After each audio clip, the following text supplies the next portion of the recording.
Let us pray. Almighty God, creator and ruler of heaven and earth, we beseech thee to inspire and guide all our counsels and actions, so that we may always walk on the path of justice, love, and charity to one another. Help us with thy grace to do only those things that will promote the unity, peace, happiness, and prosperity of Nigeria. The National Pledge. I pledge to Nigeria, my country, to be faithful, loyal, and honest, to serve Nigeria with all my strength, to defend our unity and uphold her honor and glory. So help me God.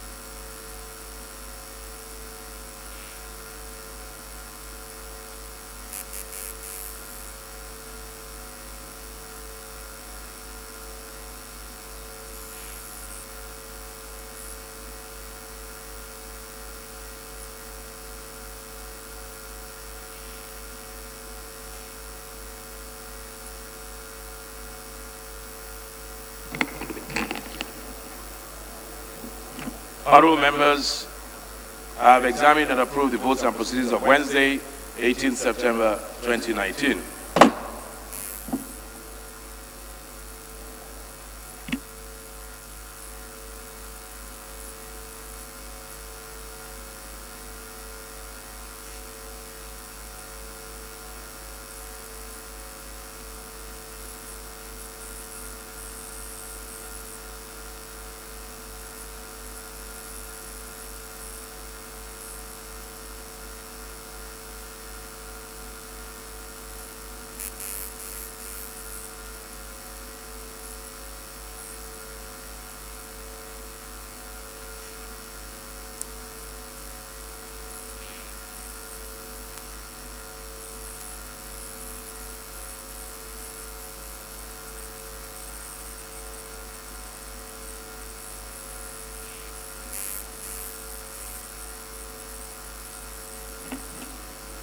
Honorable colleagues,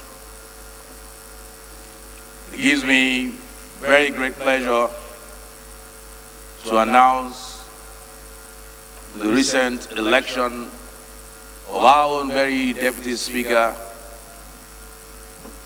Honorable Idris Wase, as the brand new Deputy Speaker of the ECOWAS Parliament.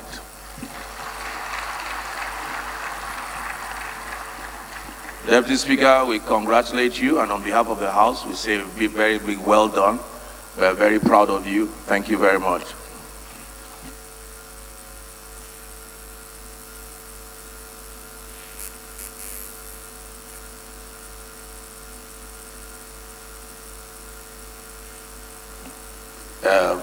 Cameras, can you please edit that part of what? Oh, okay, it's live. It cannot be edited. Constituents in Kano, what's that your constituency? Please take notes.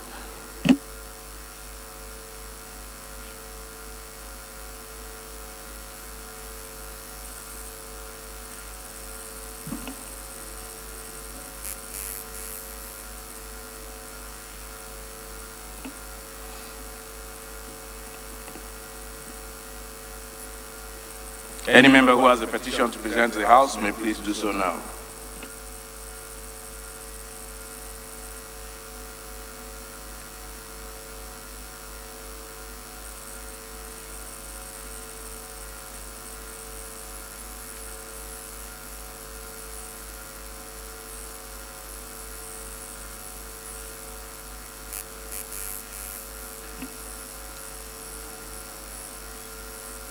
In the absence of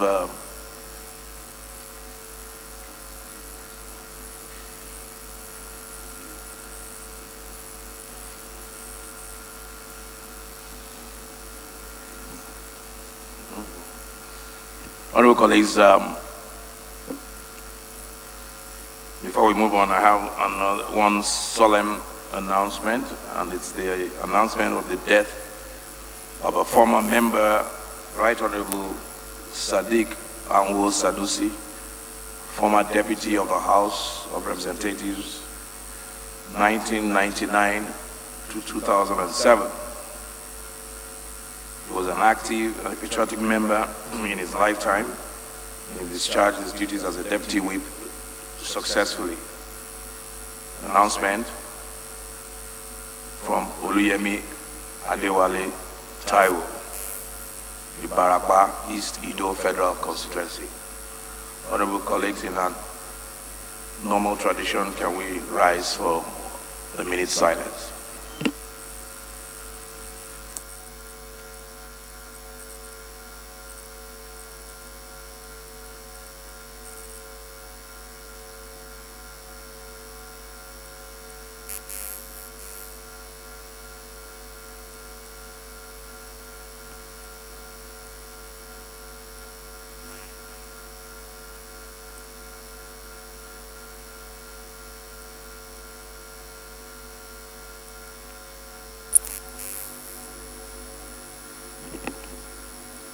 May the soul of the departed rest in peace.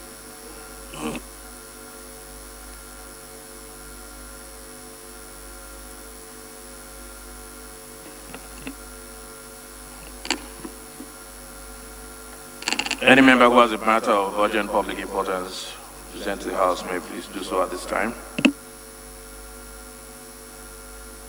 Honorable Gololo. Point of order, Honorable Speaker. Honorable Chief Whip, Honorable Mongano. Honorable Speaker, honorable members, my name is Mohamed Tahir Monguno. I represent Martin Monguno, Nganzai, Federal Constituency of Borno State.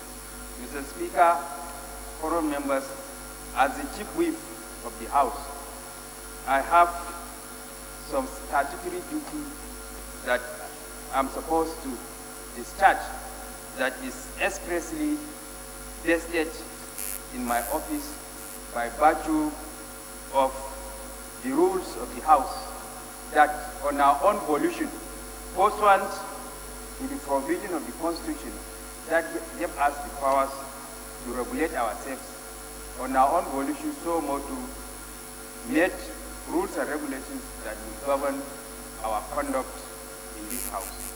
So I am pleading with members and further craving for their indulgence to please obey these rules in compliance, but not in breach.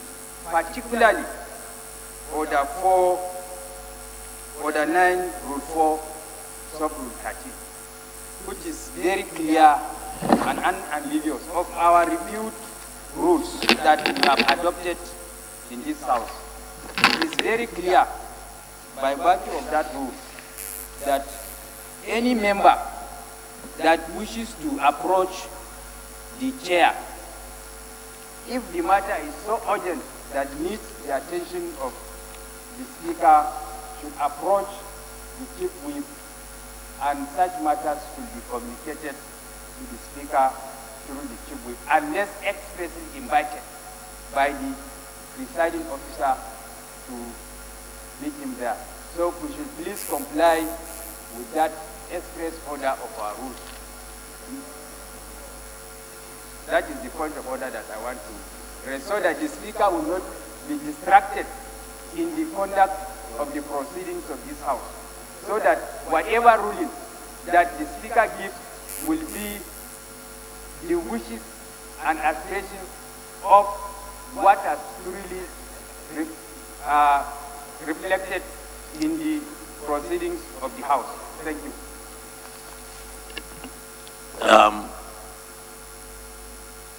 Your point is quite clear. You're reading from the rules.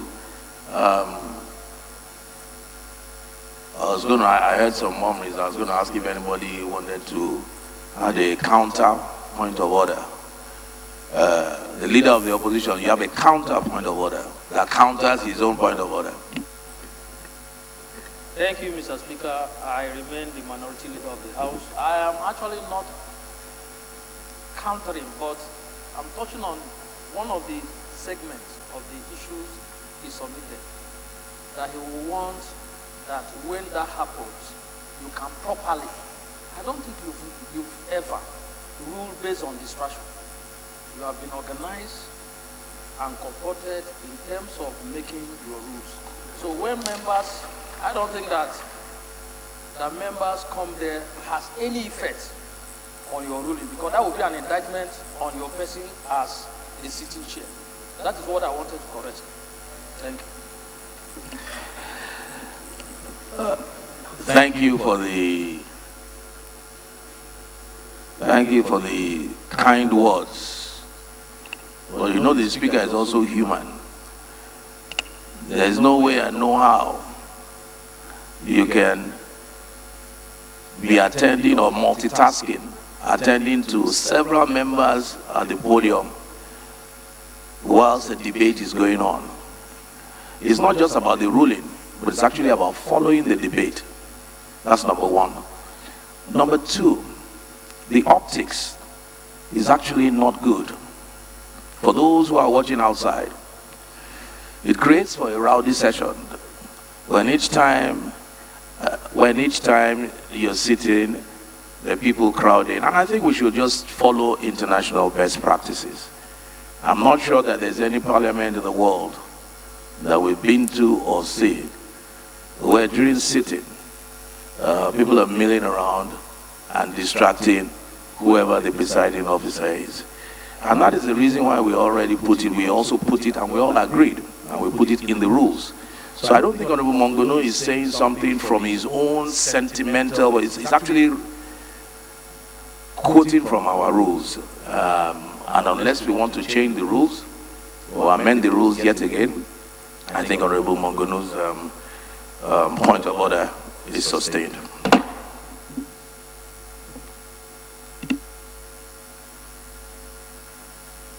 So if I may recap and put it in proper perspective, what Honorable Mongono is saying is that if there's something so urgent, we approach the whip, and that's why he's a whip. And I guess he now determines the urgency of that matter, and he will direct the clerk accordingly whether the person should approach or not. So we're not saying nobody should approach the chair, because issues may come up that may need for you to talk to the chair, but it has to be few and far between. So it cannot be the norm. It has to be the exception to the rule, and that's what he's saying. And if the chair on his own volition decides he wants to see somebody, he can invite the person, even without the person going to the chief whip. I hope we understand the... Thank you. Honorable Minority Leader, you may approach the chair.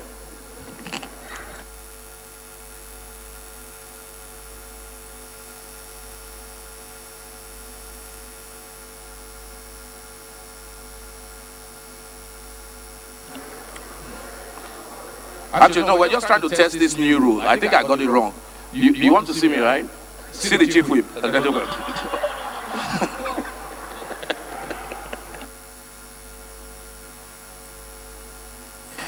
Oh, yes, another exception. That rule does not apply to leadership. That is the privilege of leadership. It does not apply to leadership. Thank you, Mr. Speaker. You can have the floor.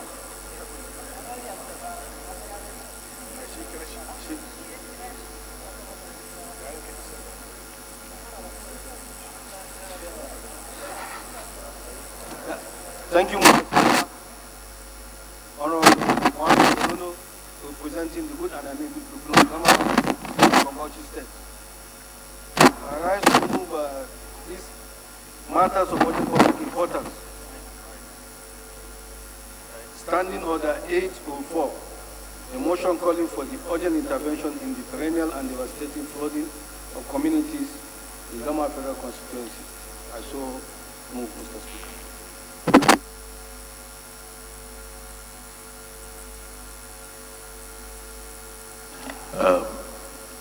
Any seconder to the motion?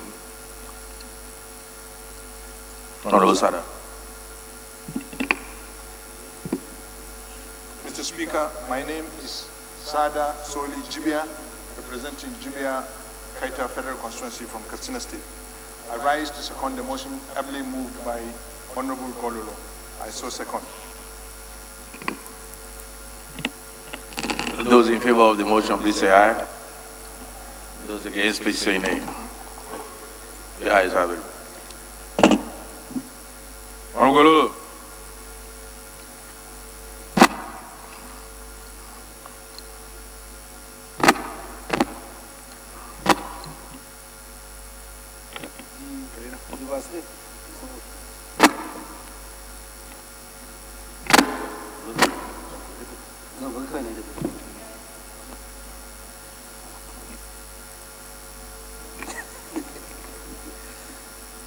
Thank you, Mr. Speaker, distinguished colleagues. The House knows that the devastating flooding of communities in Gama Federal Constituency of Bauchi State has impacted negatively on lives and economic activities of the good people of Gama Federal Constituency. Through decline in agricultural production, exposure to snake bite, malaria, and other borne diseases. Also note that the communities in Gama Federal Constituency are agrarian and interconnected with other communities with all their livelihood dependent on agriculture. These communities are seriously affected by the flooding, which has made access to other communities almost impossible. Worried that if no action is taken to address the flooding problems in these communities, the monumental disaster emanating from this ecological hazard will have unbearable consequences. Further worried that the aforementioned challenges caused by the flooding has adversely affected the economy and social well-being of the people, caused severe structural displacement in livelihood of the affected communities. Disturbed that unless there is an urgent and quick response in this problem, I'm afraid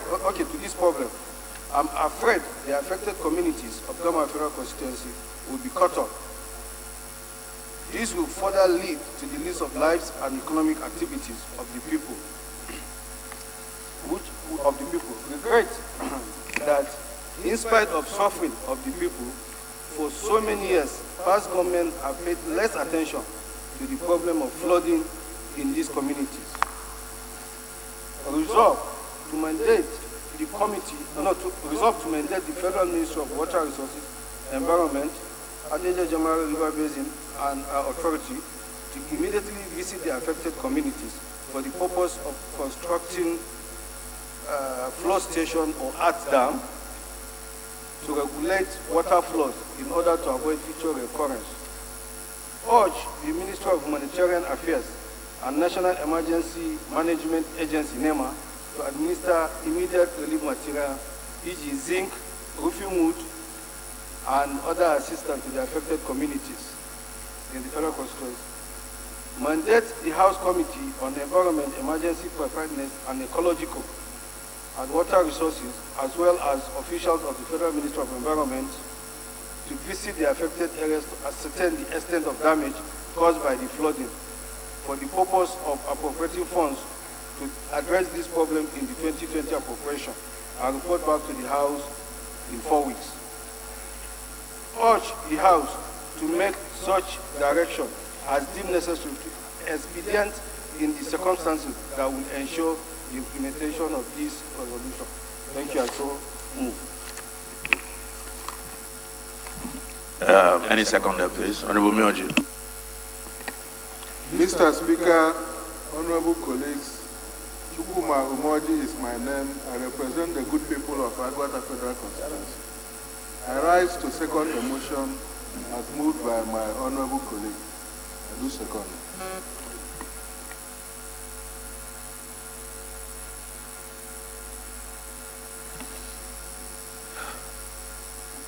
Those in support of the motion, please say aye. Those against, please say nay. Amendment. The ayes have it. Honorable Gololo, I think it's a flawed related motion. Okay, we moved the motion yesterday by Honorable Aisha Duku to harmonize all flood-related motions. Because she brought a motion on Gombe, and we realized that there were so many such incidences all over the country. So instead of people bringing one after the other, for time management and for more effective, we amended that, your prayer, to include also that Honorable Gololo's constituency is also included in that, and any other person who has any flood issue, that issue has already been included in Honorable Aisha Duku's motion, which was carried yesterday. But Honorable Gololo has moved his motion, it has been seconded, it's an infrastructure motion, we will absorb it into yesterday's motion.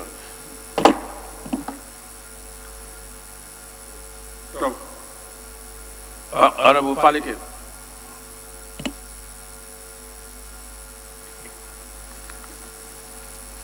Thank you, sir. My name is James Abiodun Falike. I represent Ikeja Federal Constituency from Lagos. Mr. Speaker, honorable colleagues, I rise to move a motion on the need to bail out early industries to absorb the 2 million employed graduates and create wealth for the country as a matter of urgency due to the number of graduates we turn out every year. I beg that this motion be allowed and all the relevant rules be suspended for me to take it now. Thank you, Mr. Speaker. Okay, so there are two legs to Honorable Falike's motion. The first one is that we take the motion and that it is urgent to resuscitate all failing industries in Nigeria. So we'll take a seconder to that motion if it's urgent enough.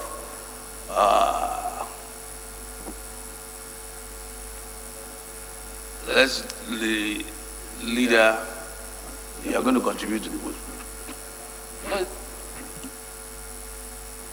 Leader, you have to second it. Thank you, Mr. Speaker. I remain Honorable Lady Godwin Elbelo, representing the good people of Anyocho Federal Constituency. I rise to second this motion, bearing in mind that in my constituency, we have some industries that are ailing and almost dying, like Asaba Textile Mill and others. For that purpose, I'm seconding the motion, ably moved by my brother and the House Committee Chairman of Finance, so that he can provide finance too for them to resuscitate the industry. I so second. All right, so yesterday, Mr. Onyema was your cousin. Today, Falike is your brother.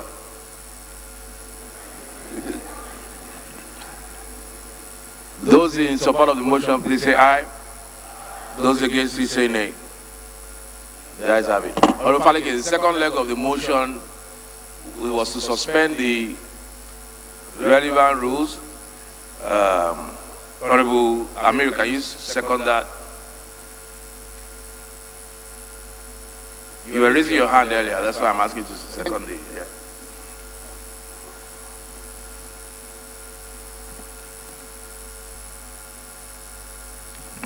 Thank you, Mr. Speaker. My name is Honorable Amir Tukul Idris, member representing Bako in Japari constituency and from Katsina State. I rise to second the motion heavily moved my brother. Thank you. Those in support that we suspend rules to take the motion, say aye. Those against, please say nay. The ayes have it.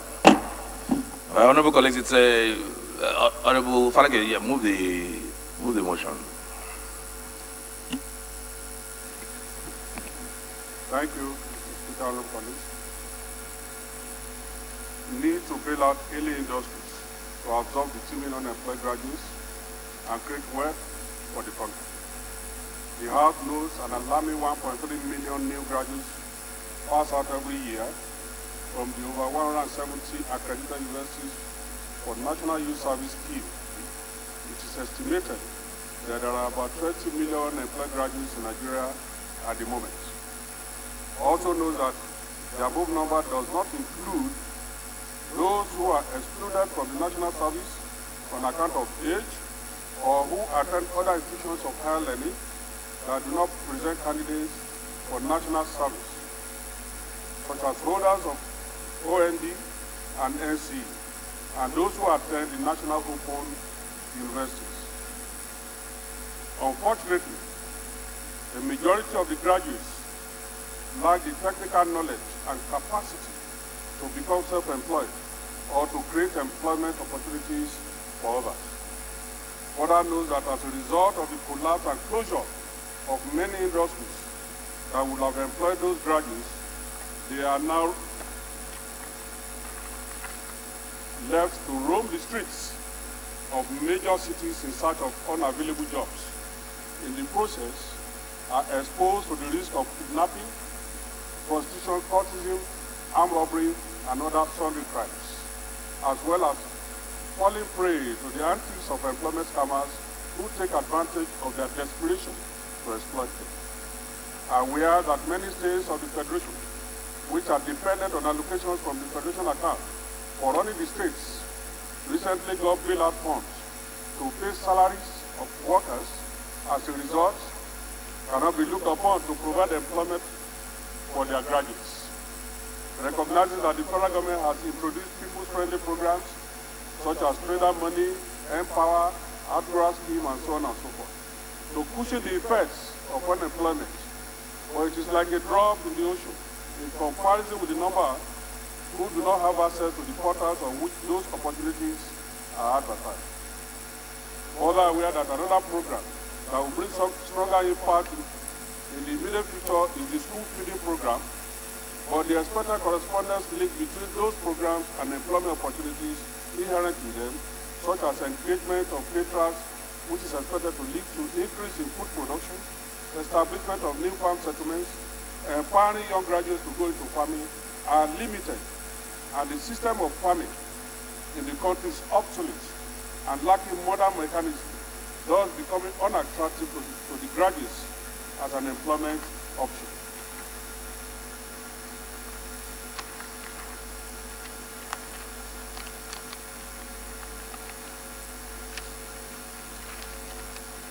Cognizant that unless the federal government takes drastic steps towards redirecting this trend, the country will continue to experience geometric rise in ritual killings involving young people, brigandage, internet fraud, terrorism, and other sordid crimes.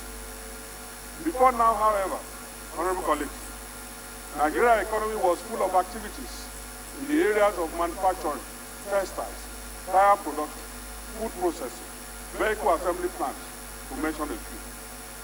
It is on record that the House has raised a series of motions on the need to complete the Ajakuta Steel Company, which will have been the bedrock of the economy. We have also at many times intervened in the power sector. All these actions were to improve the economy and create employment opportunities and generate income apart from work. Observe that Nigerians are forced to leave the country to other lesser African countries, amongst others, such as Libya, Ghana, South Africa, etc., in search of greener pastures, when in those days the reverse was the case. Note that this bailout will help reduce the country's dependence on imports, increase income and gross domestic products of the country, boost the foreign reserves, thus leading to economic buoyancy and reducing dependence on oil as the major income earner for the country. Honorable colleagues of fellow Nigeria, we must think outside the box to bring our country back on the foot of development without crude oil. Where are the following companies today? Arewa Textile Mill, Kaduna Textile Mill, the Michelin, Dunlop, Steyr, and Namco, Alumaco Cadre, Oluwa Glass, State Industries, Washita Sugar Company, Yeba Paper Mill, Alaja Steel Company, Sapele Wood Industry, Food Specialties, so on and so forth. As the most populous country in Africa, if we are technologically driven and harness the brains our citizens are using in the areas of internet proficiency within and outside the country, human capacity and technology should be our major source of income, just as it is for other developed countries. The time is now to act. The House therefore resolves as follows. Urge the federal government, 1, to initiate a process of identifying specific and critical industries in the country that will be part of the bailout program. 2, devise strategies that will lead to improvement in power supply, especially to serve the industries so as to prevent them from going under due to the high cost of power. Design bailout strategy for ailing and collapsed industries, both publicly quoted and privately owned companies, for resuscitation, devoid of bureaucratic bottlenecks, and demand for collateral along with the equipment and assets of the industry. Apply the bailout through the Bank of Industry, Bank of Agri, Nigeria Export Bank, Import Bank, at a single-digit interest rate with 3 years moratorium. Include cooperative and microfinance banks, development banks of Nigeria in the bailout program to lend to businesses at single-digit interest rates to help boost the stock and sales of those businesses. Appoint managers, possibly from the pool of unemployed graduates, through the participating banks, to join the management team of each entity to ensure the revival of the industries and full repayment of the bailout funds, after which the managers will be eased out of the companies or retained on agreed terms. Give tax incentives to the ailing companies, give preference in access to foreign exchange and other critical inputs, and make adequate provision in the 2020 budget for this program. Mandate the relevant committees of finance, industry, labor, and productivity to liaise with the federal government to actualize the bailout proposal to the ailing and moribund industries in order to address the problem of unemployment in this country.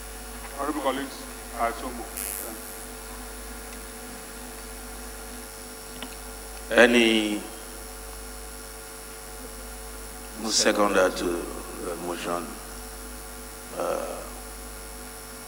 Honorable Francis. Mr. Speaker,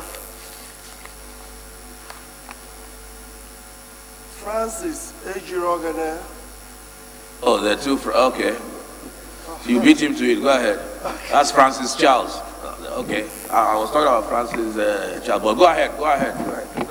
No, Francis, don't worry. He's beating to it. All right. Thank you, Mr. Speaker. Mistaken identity. I forgot that Mr. Speaker refers to me as Rev.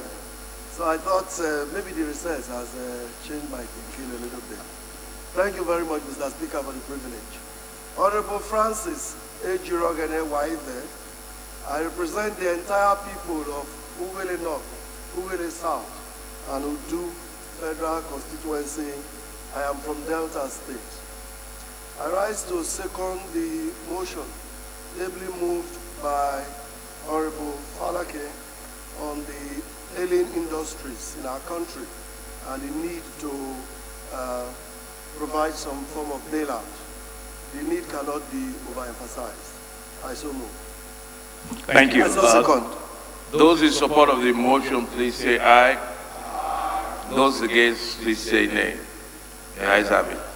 I know it's an infrastructural motion, but I think the motion is so important. It touches it seeks to stimulate the economy. Maybe Honorable, instead of referring it straight to the committee because it's investigating, maybe Honorable Faleke can just give us in 1 minute a couple of highlights and put more flesh to the motion. Thank you. Thank you, Mr. Speaker, honorable colleagues.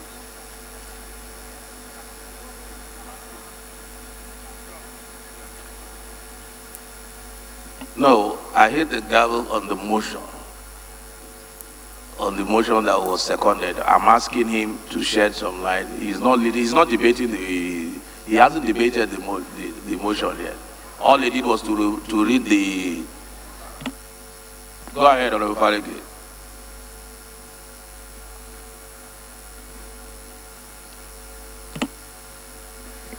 Thank you, sir.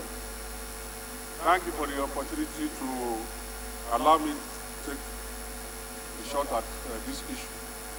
Sir, my concern mainly is the number of graduates we churn out every year. Over 1.3 million graduates without corresponding opportunities for employment. This is why we have a lot of criminal tendencies, criminal cases, even for innocent citizens who are not interested in going to criminality. They are being lured because they have nothing else to do. There are so many opportunities for us. Mr. Speaker, honorable colleagues, if the government can identify, let's say, 100 companies in Nigeria and approach the major banks, World Bank, African Development Bank, and what, and say we want to resuscitate these 100 companies and take a loan to do it, I think that Nigeria will be better off for it. We will not have issues of Nigeria.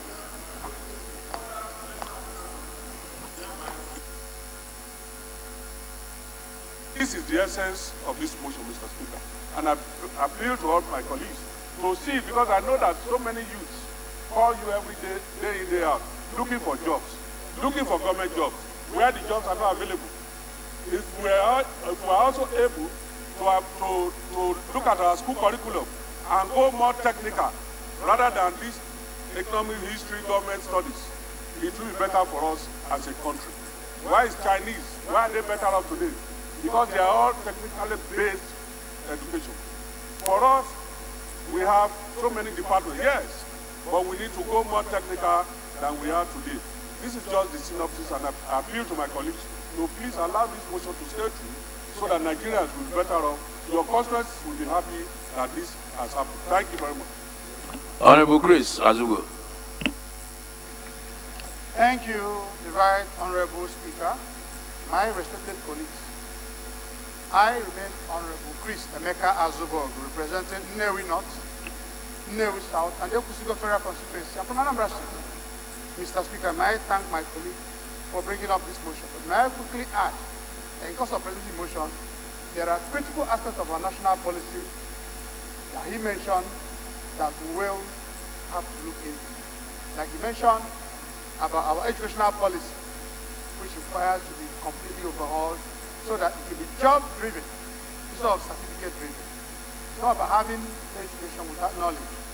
We need a skill-based education that will make us be productive, because in modern day, what we try to drive is knowledge-based economy. We have young, smart people, but if our educational system is properly structured, it would help us to create the economy that we would desire. It will not be dependent on carrying papers around and people are moving all over the place.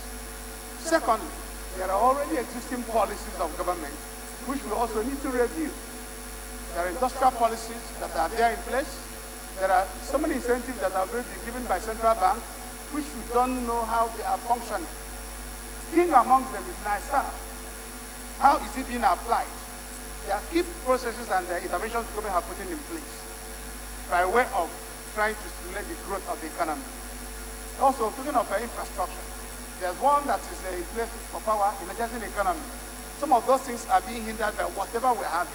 There are critical mass that we need to look at holistically so that we can join them, so that this particular proposal of liberation or trying to bail out industries, they can function well. If you give them money without putting infrastructures in place that will help them to run well, then we will still be where we are, being back still one.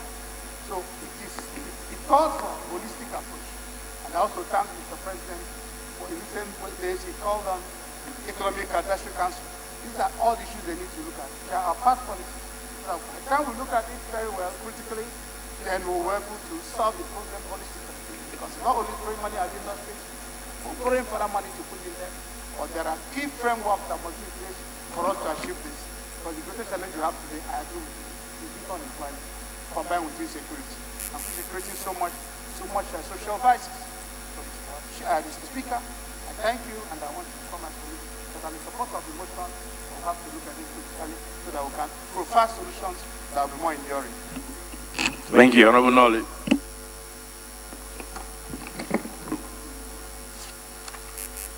My name is Honorable Nolly Naji. I represent in Kano East, West Federal Constituency, Enugu State. Mr. Speaker, I want to align myself with the motion moved by Honorable Falake, but I also want to caution a little bit on the motion, because, Mr. Speaker, whatever you do to revamp the industries, we need power first. There is nothing we can do without power generation. If we continue to invest in industries without investing first in power, Mr. Speaker, I don't think we'll go anywhere. Mr. Speaker, I was a commissioner in Enugu State in 1999, and I happened to be attending a conference on water. I'm aware that the first thing on water, they discuss power generation. So no matter how much we invest in any industry, if we don't invest first in power, those industries cannot move forward. We are putting in a lot of money in industries and just be collapsing. So I just advise that in as much as we are investing in the industries, we also need to put money in power and monitor it. Thank you, sir. Thank you, Honorable Koko. Thank you, Mr. Speaker. My name is Sheo Koko. I represent Koko, Bese, and Mayama Federal Constituency. Mr. Speaker, I'm from Kebbi State. Mr. Speaker, I rise to strongly support the motion moved by honorable colleague with two reasons. One, I could remember, Mr. Speaker, when I was in primary school in 1984, we used to visit Zaki Bottling Company in Wurno, Sokoto States. That company, that industry is no more now. I know Puntua textile industry is no more. I know Puntua red breast industry is no more. And I want to remind Nigerians that former President Olusegun Obasanjo recapitalized banks. He gave them bailouts, he gave them funds. That's why most of them now they are very strong. And I know recently President Muhammadu Buhari gave out bailout to states to pay salaries and allowances. Mr. Speaker, giving bailout to collapse industries will bring up jobs. And the rate of crimes in the society in Nigeria will go down, and employment will be there. But still, like what Honorable Inomli said, power is fundamental, is very strong. If you don't have that power, whatever the amount of money given to the collapse industry, that money will still not be useful, or maybe they may likely collapse too. These two things are, the government should invest heavily in power, and the bailout, the foreign industry should be given to them. That's my contribution. Thank you very much. Honorable Satori.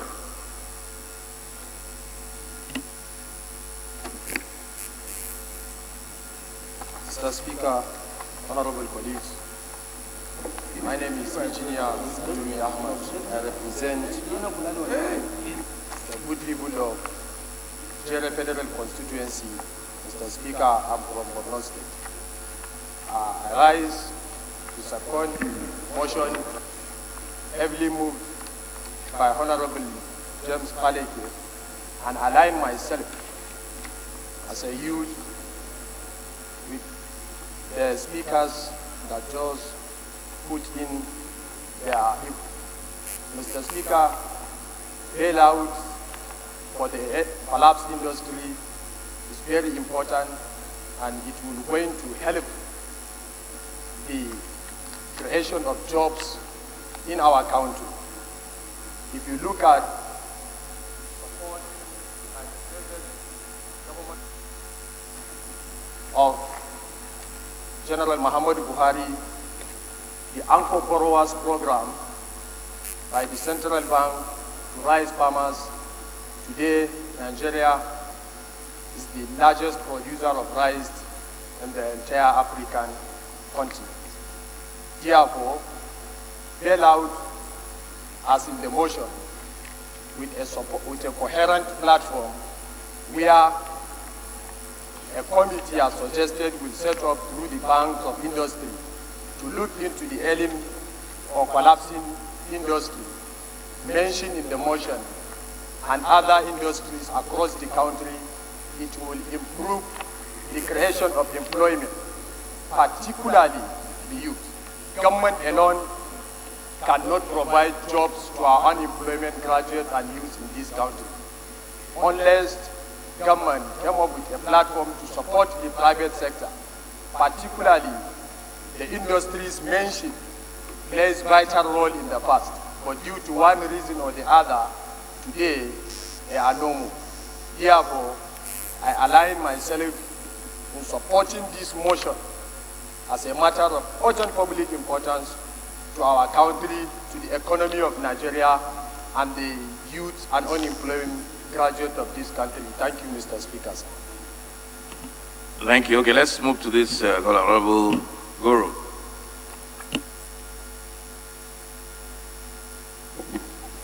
Honorable Speaker, honorable colleagues, I am from Kano State. My name is Comrade Aminu Suleiman. I represent Pagi Federal Constituency. Mr. Speaker, sir, this motion coming from someone I can, prior to this motion, a capitalist, comes at the most appropriate time. And I think Honorable Balake has committed a very right, objective suicide that is required from one negative class to another. Honorable Speaker, sir, my colleagues, if we spend a week deliberating on this motion, I think we will have made the entire year. The industry he refers to can be classified into so many groups. But the most important aspect of it is to address the issue of a bill that Mr. Speaker has tried when he was a leader to ensure its realization, but somehow we couldn't. That is the Student Education Loan Pact, which didn't pass, and I knew you have reintroduced it. As much as it is desirous to continue to produce students as much as possible for purposes of development in our country, if we do not have a space for them to be employed after graduation, then it is just one step forward, three steps backwards. However, the other aspect of the bill, which two of my colleagues that previously spoke have highlighted, is what I want to dwell on, Mr. Speaker, and that's the issue of energy. Even if governments provide a bailout, Obasanjo's government, and I think Erdogan, did a bailout program for the textile industry. It was not enough because as much as the finances were provided then, the issue of power remained sacrosanct and the industry couldn't survive. They took the loan, unable to pay, and again went into recession. So I do not know. I think we should have a forum, Mr. Speaker, that will sit down, invite stakeholders, and let us see how we will address the issue of power. I have my fears. If we continue like this, a day may come in the history of this country that people will come and sack us from this chamber. In my own state, Mr. Speaker, 2 weeks back, government declared a vacancy of 3,000 teachers. Over 50,000 applied. 50,000. This is from one state alone. This is to remind us and to underscore the need for us to be up and doing in addressing the issue and problem of unemployment. And the easiest way, actually, since the public service is saturated, the only way is for us to look at the private sector and the industry comes handy. Bailout, yes, important. But the most important is to address the issue of power. Whatever we do, no matter the amount of money we form into it, truly speaking, we will just be speaking rhetoric. I support this motion, and I hope that Honorable Balake will remain and join those that are always available to speak for the disadvantaged, the weak in the society, and to remove his agbada. He asked me to wear agbada today. I'm not used to agbada because I am to support his motion. I just want to behave like him, and I want to support this motion, and I ask my colleagues to give it the necessary support. Thank you, sir. Honorable Adejare.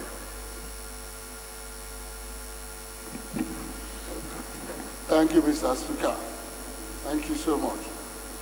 I still remain Honorable Dr. Samuel Babatunde Adejare.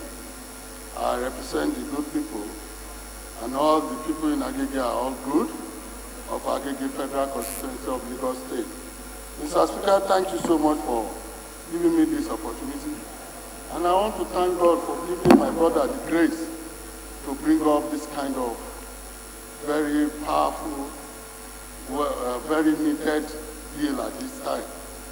I want to start by saying that, Mr. Speaker, you made everybody realize that this house is going to be different, that we are going to start doing things differently to achieve better results.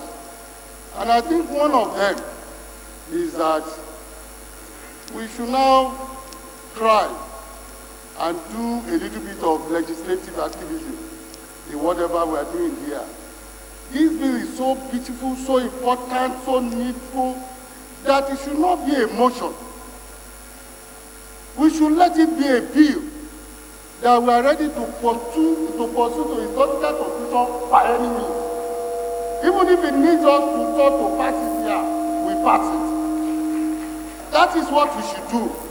And I want to say that, having said this, if we look at the catalytic power of this bill, you know that we need it at every cost now.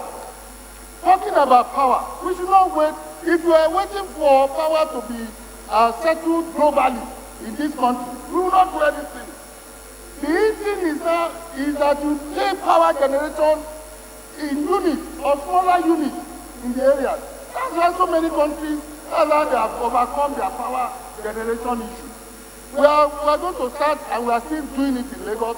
We want to create small units of how to generate.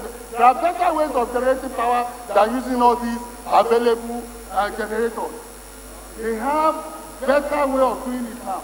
So if we are packaging bailout for this industry, we let the bailout to contain money to generate power, either group of them coming together or clusters like that. We cannot wait for global power generation to do this.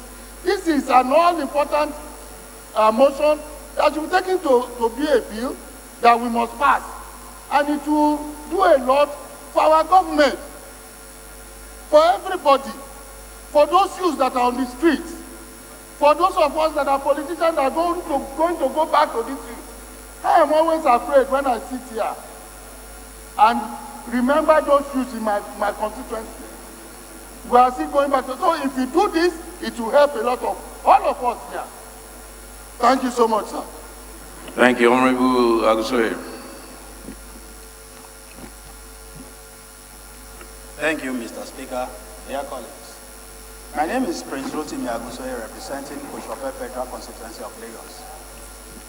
Mr. Speaker, first thing first, I will not support the idea of any bailout. And the reason is very simple. When you have a problem, you look at the root causes of that particular problem. Before now, those industries, they were working. Why are they not working any longer? One, power. Two, multiple taxation. We have to look into that as well. When we are talking about the issue of power, even if we cannot resolve or solve the problem of power for now, they can approach those industries to come together and meet with wherever their discourse are. If they can be put on premium, that is, to raise their tariff to be able to work, that would be better than getting diesels to work. And that is the reason why those industries are no longer working. The issue of power is very, very important. It's just like saying a body should function without blood. So if there is no blood, the body will not be able to function. And again, even if the issue of power is resolved, what about multiple taxation? It is very, very critical to look into that. Our graduates, they are very creative. If the power is there, I mean, they can work on their own without even the industries employing them. But we need the industries to employ our graduates. But they are creative. They can work on their own if they have power in place. That is my contribution, Mr. Speaker. Thank you. Honorable Hembe. Thank you, Mr. Speaker. My name is Herman Hembe. I represent Kwashabaniga for a constituency from Benin State. Mr. Speaker, while I commend Honorable Faleke for his intention to rejig the production sector of what used to be our economy, I also think, like Honorable Abusu has said, that we need to tread with some caution. You remember that when the colonial masters left us, they left us with thriving industries that they had set up to provide one service or the other. There were those that were making soap, there were those that were making oil.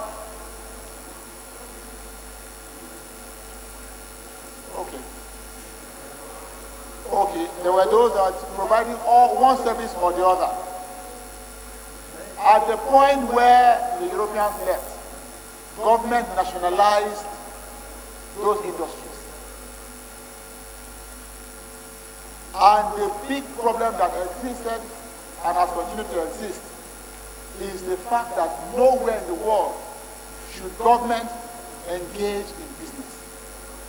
The example in Nigeria is a clear one. Government engagement in business immediately destroyed all the businesses that we had in the country that were thriving and working in the past. It is important for business to succeed, but the only way business will succeed is where government provides the enabling environment. Roads for people to go into the hinterlands, into my area, where we produce oranges, get the oranges and turn into juice or into whatever and sell. Electricity for machines to run. If those things do not exist, and if private initiative is not encouraged, you can continue to give all the bailouts you want to give, it will simply go down the drain as previous ones have gone. So even if we want to consider supporting private investment in Nigeria, in business in Nigeria, we must first of all ensure that the factors of production are available so that the people who want to engage in private business can properly so do. So my contribution, Mr. Speaker, is simply that we need to encourage government to make doing business in Nigeria attractive by providing those factors that make business attractive, and we need to divest government involvement in business completely so that the private sector can totally take over business in Nigeria and thereby provide the necessary jobs and employment that we need to run a successful economy. Thank you, Mr. Speaker.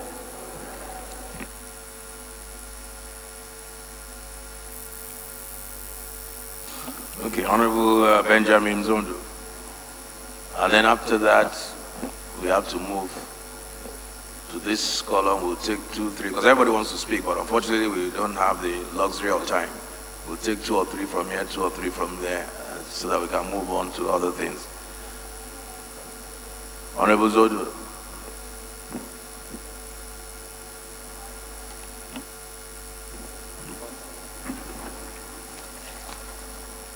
Honorable Right Speaker,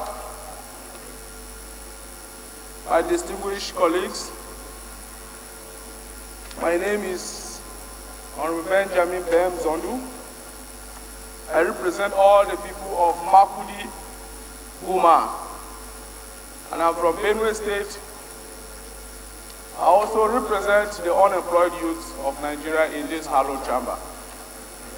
Thank you, Mr. Speaker, for this opportunity. Thank you to Honorable Faleke for coming up with this motion.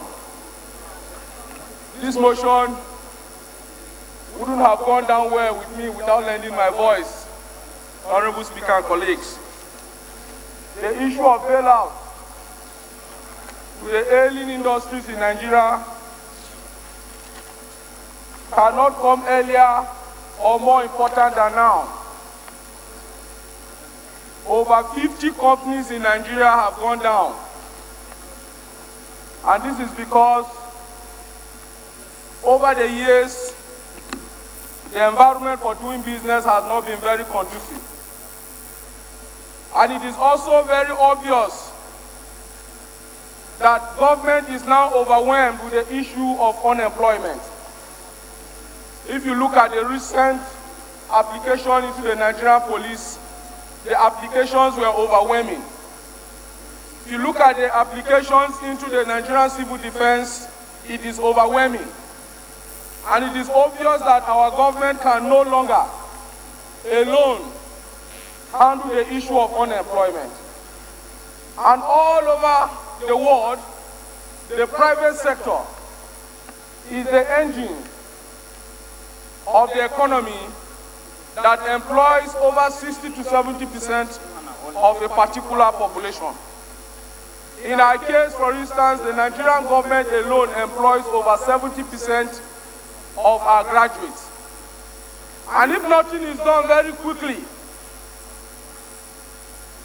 to revamp these ailing industries, then as a country, we will have lost direction. Some honorable members are of the opinion that government has no business in business. But I make bold to say that the Chinese economy today is completely bankrolled by their government. Most of the companies you have here in Nigeria, the Chinese companies, are owned by the Chinese government. They receive funding from their government and they are doing well. If as a nation, our government does not get involved in these ailing industries. Look at the textile industry, for instance. We are over 200 million people as a population. Imagine if our textile needs are met by these textile industries, what multiplier effect it will have on our economy. I lend my voice to this motion. And I plead with you, honorable colleagues, to give this motion all it takes so that our government will not only be giving bailout to states, but also give bailout to these industries who will propel our economy and cause it to grow. Thank you so much, and Mr. Speaker, may your days be long. Thank you, and yours too. We'll take 2 or 3 from this column. Honorable Joseph Bello.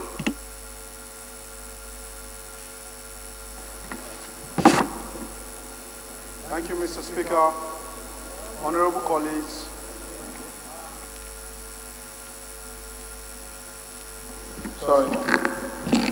I am Engineer Joseph Asuku Bello.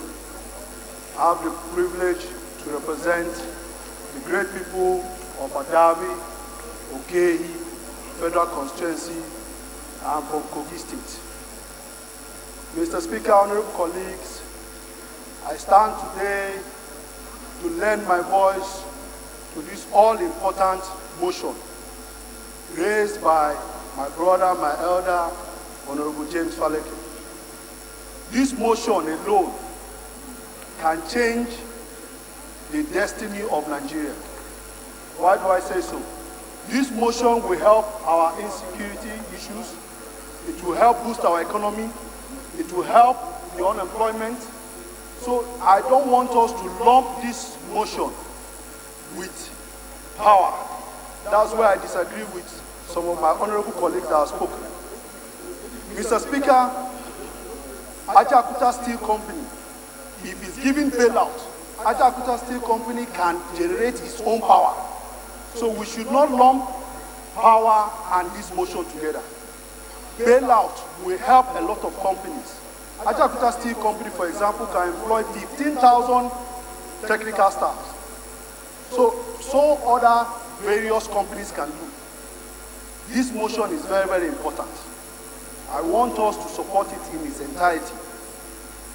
If we copy from the US, Barack Obama gave out bailouts to Ford's GA companies because they are too big to fail. Mr. Speaker, if we can do this, this will help us in so many ways. It will help us in healthcare. It is high time we do the needful. Thank you, Mr. Speaker. Honorable Cook. Thank you, Mr. Speaker.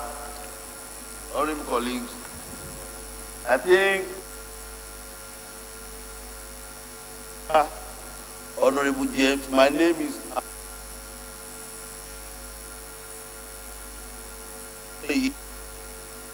out federal conspiracy and from Kwara State.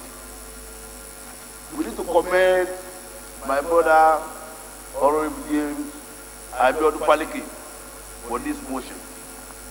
I align myself with some of the earlier speakers, my colleagues, that talk about dealing with this motion without mixing it up with power. Because this motion needs to be addressed urgently. None of us here in this chamber doesn't have problem of youth unemployment and various federal constituencies. And if you look at this bill, it talks about bailout. And in Nigeria, we have more than 200 companies that are down. But if they are bailout, there will be a serious reduce in youth unemployment. 2, it will reduce the security challenges we are facing in this country because the crime rate will come to a minimal level. So, Mr. Speaker, honorable colleagues, we don't need to belabor ourselves. We need to support this bill so as to give our youth in our various constituency opportunity to have jobs. You have to evacuate from the road, as already said by my brother James Abiodun Baliki. Because if I don't know anything I know about Jeba paper mill, Jeba paper mill can employ more than 50,000 people. Jeba paper mill, Jeba paper mill can employ more than 50,000 people. The same thing, data line. And I can mention a lot.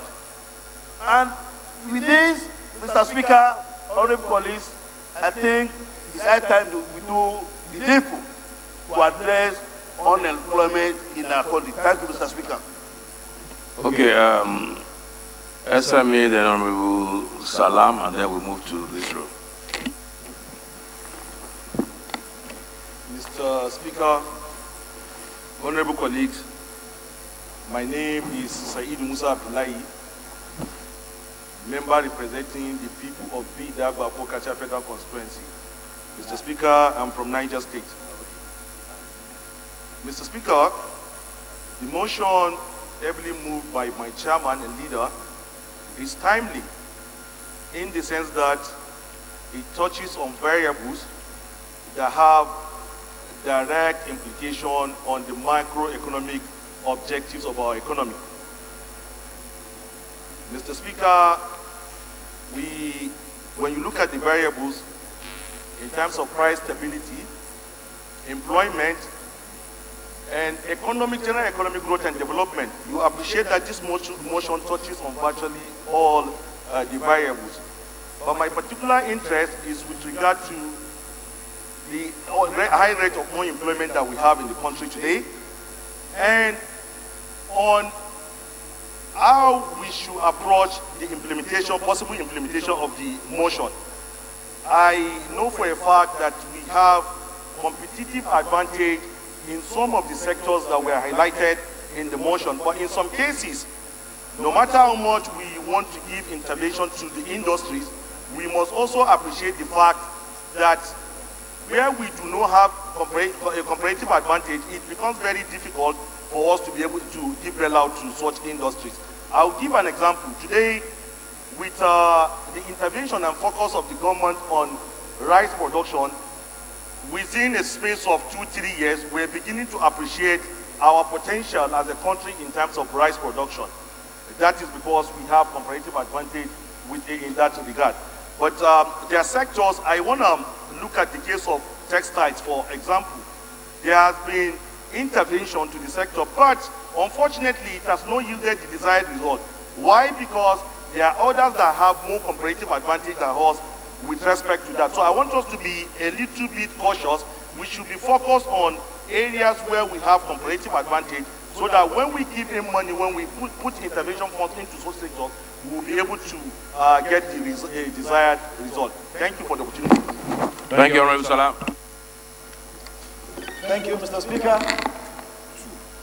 My name is Bamilele Salam. I represent the fantastic people of Ede North, Ede South, Egbedore, and Ejigbo Federal Constituency of Osun State. And I want to also thank Mr. Speaker for the opportunity to contribute to this debate. The motion as moved by one of our respected leaders in the House, Honorable James Faleke, could not have come at a time better than this. Nigeria today, like we all know, is faced with a myriad of problems. But I do say every time that the most pressing of our challenges, the most urgent of the issues that we need to address as a country is unemployment. Because unemployment is the father that is giving birth to virtually every other challenge that we have affecting us as a country. And so I also want to appreciate those who have spoken ahead for drawing attention to some very critical factors that we need to look at in considering this motion. For example, Mr. Speaker, a few days ago, I was reading a news item to the effect that the Dangote tomato manufacturing factory, which came into operation a few years ago, suspended operation and came back, has again gone back into a relapse of inefficiency. And I was asking the question, what exactly was the problem? I grew up in the town referred to by Honorable Cook, which is Jeba, where there was the paper mill. What led us into a situation where we became a country that derives pleasure in consuming those things that we do not produce? A few weeks ago, Toyota decided to establish its manufacturing hub in West Africa. Rather than coming to Nigeria, which is the huge market, the biggest market for their products in Africa, they decided to take their manufacturing outfit to Ghana with a population of less than 28 million. Why are we suffering from this case of not being able to rise as other nations of the world have risen, to increase their capacity to produce those things that we need as a people? One of the reasons, Mr. Speaker, is because we do not protect our industrial concerns. If we give out bail to manufacturing concerns today and do not make laws or policies to protect them from unfair competition, we will relapse again into them going out of business in the next few years. A time there was in this country when we were producing car batteries. We had the Exide batteries and so many other batteries producing batteries. We know the number of cars in Nigeria. At the time we opened our borders, batteries were coming from all parts of the world. And those that were producing locally could no longer compete favorably with those batteries that were coming.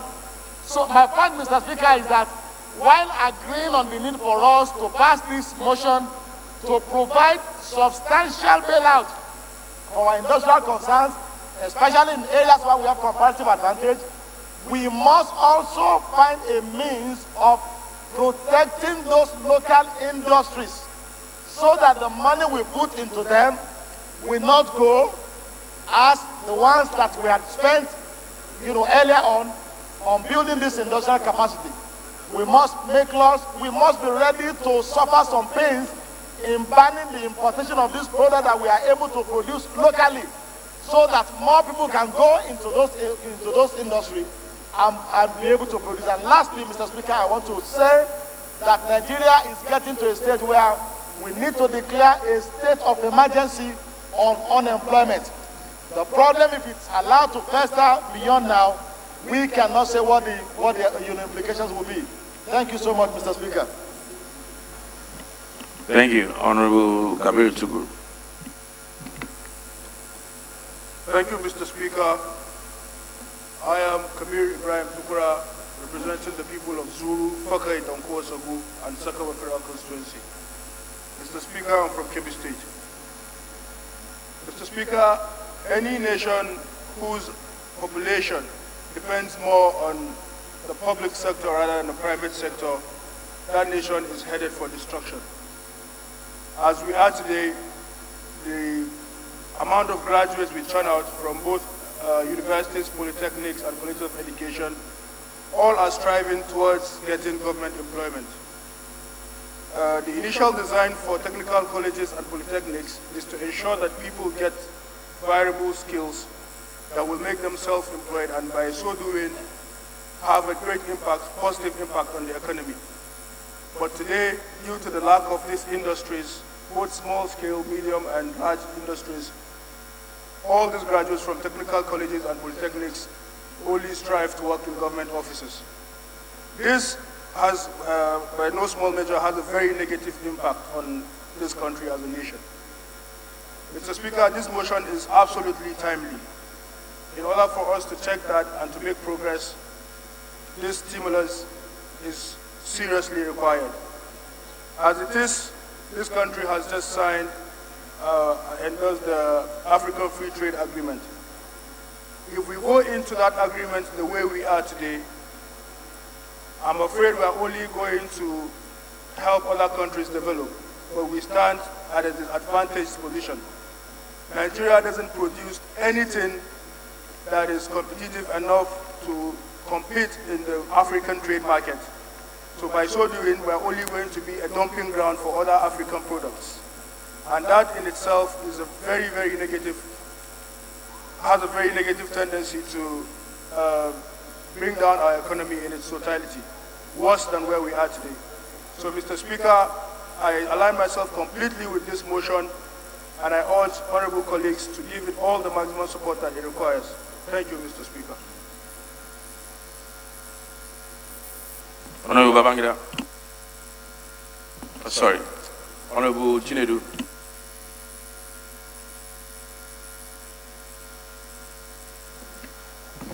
Thank you, Mr. Speaker. My name is Honorable Chinedu Benjamin Obidigwe. Anambra East and West, Anambra States. Mr. Speaker, honorable colleagues, the motion on the floor moved by Honorable Faleke is a motion that will catapult this country, if implemented, to an enviable height. It's very obvious. It is very, very much obvious that 2/3 of the problems, ranging from social ills to other things, including the Boko Haram and everything that is bedeviling this country, all has a link with unemployment and lack of proper education. Mr. Speaker, but the question that's beckoning for an answer is whether we are in a country that is ready to salvage the problem of unemployment. What are the modus? What is the preparation like? We have witnessed motion upon motions, even in the Senate. Everybody shouting unemployment. What are we doing? Are we ready as a country to challenge what is facing us? Mr. Speaker, there's no gainsaying that all the industries are moribund, because it is very obvious. Not only the industries listed in this motion, there are other industries, But if you are giving bailouts to these industries, Mr. Speaker, my question goes, who are the true owners of these industries? Are they private industries or government industries? If we are giving bailout, what are the guarantees that at the end of the day, this industry will keep on running effectively? Mr. Speaker, in as much as I am supporting the motion, but the truth is that whatever policy Nigeria initiates, there must be other angles that will truncate the policies and put other things behind we don't see. At the end of the day, corruption. Everybody will be shouting corruption. This is how it begins. Mr. Speaker, this motion is very timely. We need to support the industries to work so that they will employ the teeming Nigerian youths who are graduates. But also, very important that we need to know the true owners of those industries we are going to give bailout to. Because the bailout already given to the states, we are seeing what is going on. Some of the states are being asked to pay back, some are refusing that they will not pay back. Mr. Speaker, very important is that for any industry to move forward, or for any industry to develop further, or for the country to be very attractive for industry, there are other issues, factors, very important. Ordinarily, our population in this country is supposed to be a gain. It's supposed to be a benefit. But what is the turnaround of events? We are now in turmoil because the population continues to rise and we don't have industries where we can absorb the graduates. One of the major issues that challenge industry in Nigeria is lack of power, whether you like it or not. Even you are in our private houses, if you run your house on daily basis with generator, take your wage bill at the end of the month, you will understand what it is. For industry to thrive very well in Nigeria, we must make sure that we have our power intact. Power is very important. Mr. Speaker, in as much as this very bill is very important, and this very motion is very important and highly supported by almost all of us, Mr. Speaker, there is urgency that we look into how to tackle the issue of power so that the power will be suitable. We are not surprised why even the industries in Nigeria closed down and they run to Ghana and our neighboring countries because they have stable power. Mr. Speaker, thank you, and I throw my support for the bill, but I reserve only two issues. Who are the true owners of the industry? Are they private industries? Are they government industries? And also, we need to tackle the issue of power. Thank you for the initiator of the motion. Thank you very much. Honorable George. Bro.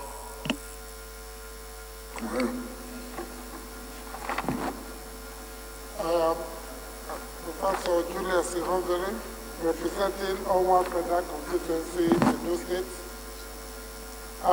Let me personally thank Honorable Faleke for moving the motion that I take as a personal motion, because I represent the people where you have 90% graduate unemployment, with all its attendant consequences. So I understand perfectly what he's saying, and I share the sentiment that if something is not done, we are heading for more trouble. However, sir, let us draw lessons from the past so that the bailout doesn't become pocket money to hold parties, buy private jets, pay off personal debts, and engage or interfere in political activities. Because once some people have money, they want to sponsor candidates and disrupt the politics. We remember most recently the airline bailout, and we know what came out of it in Senator Uzodima's investigation. It is embarrassing. Please just go online and put airline bailout in Nigeria. What you will read will scare you if you have not done so. But the critical question, Mr. Speaker, what made these industries go moribund or bankrupt? The inflation power, it is true. We talked about smuggling. I know that affected the textile industry because I was at one point in my life involved. People bring it in through the borders and those who produce here can no longer sell. But if you have a company that is not making profit, Mr. Speaker, the solution is not to constantly put money into that company. It is to first of all begin by changing the management, redesigning your objectives, aligning it to contemporary business practices, and then get people, goal-getters, who can help you make profits. So as we talk of bailout, let's not make it like we did to the States, give everybody. We must interrogate very critically, identify who is qualified, who is not qualified, and make sure this money does not go to individuals. Because last time some individuals got the money, settled personal debts, and started enjoying themselves. Somebody mentioned the issue of industrial policy. I made bold to say that this country does not have an industrial policy. Yes, they can produce one document in the relevant ministries, but the world has left those policies. Policies designed by persons whose worldviews are so narrow, who have not read the book in the last 10 years, who are not in tune, who are not even IT compliant. They cannot know what is happening. How did the Asian tigers emerge? What did they have to sacrifice? And it's making those sacrifices, what other attenuating factors did they consider? Mr. Speaker, that is the starting point for industry to survive. You must have a dynamic industrial policy that is flexible, strong yet flexible enough to accommodate changes. The graduates we are talking about, we will all agree here that more than half are not employable. If we want to tell ourselves the truth. Almost half of them are products of so-called part-time program and long-distance programs of Open University. If those who go to school on Monday, Tuesday, Wednesday, Thursday, Friday are not good, is it those who go on Friday and Saturday that will be good? When the lecturer is already tired, he has parties and weddings to attend. Let us tell ourselves the truth here. Some institutions are meeting more part-time students than regular students because they are making IGR from it. We must interrogate these factors. Because you do bail out, you give it to the company, they employ quacks and they come and destroy the company goes bankrupt again. So this is a very important motion which we must support. But for it to succeed, the attenuating factors which Honorable Faleke rightly identified, we must have the courage to also address them. Finally, Mr. Speaker, technical vocational education training. All this country will not move forward if we keep emphasizing university degrees. The countries that are moving have gone beyond degrees into technical vocational training. Please go online and Google this thing. Just check Norway, check Sweden, check Finland. How did they resolve the issues? Where their companies are now making huge profits and are dominating global markets. They simply moved from formal education to what will be called technical vocational training. And there, they have revised their compensation mechanisms so that even a plumber can earn more than university graduates because of the value of the work that person is doing in society. So these graduates, we must find a way to design training and retraining for post-qualification training for them to serve the industries we are going to be giving bailout to. Honorable Faleke, I thank you for moving a motion that we will personally benefit from. And I hope that this House will support it so that we can move forward. Thank you, Mr. Speaker. Honorable colleagues, the Chief Whip just came to draw my attention to the fact that it's after 1 already. We're not even on the order paper yet. So I'll call on the Deputy Speaker to round up the debate on this.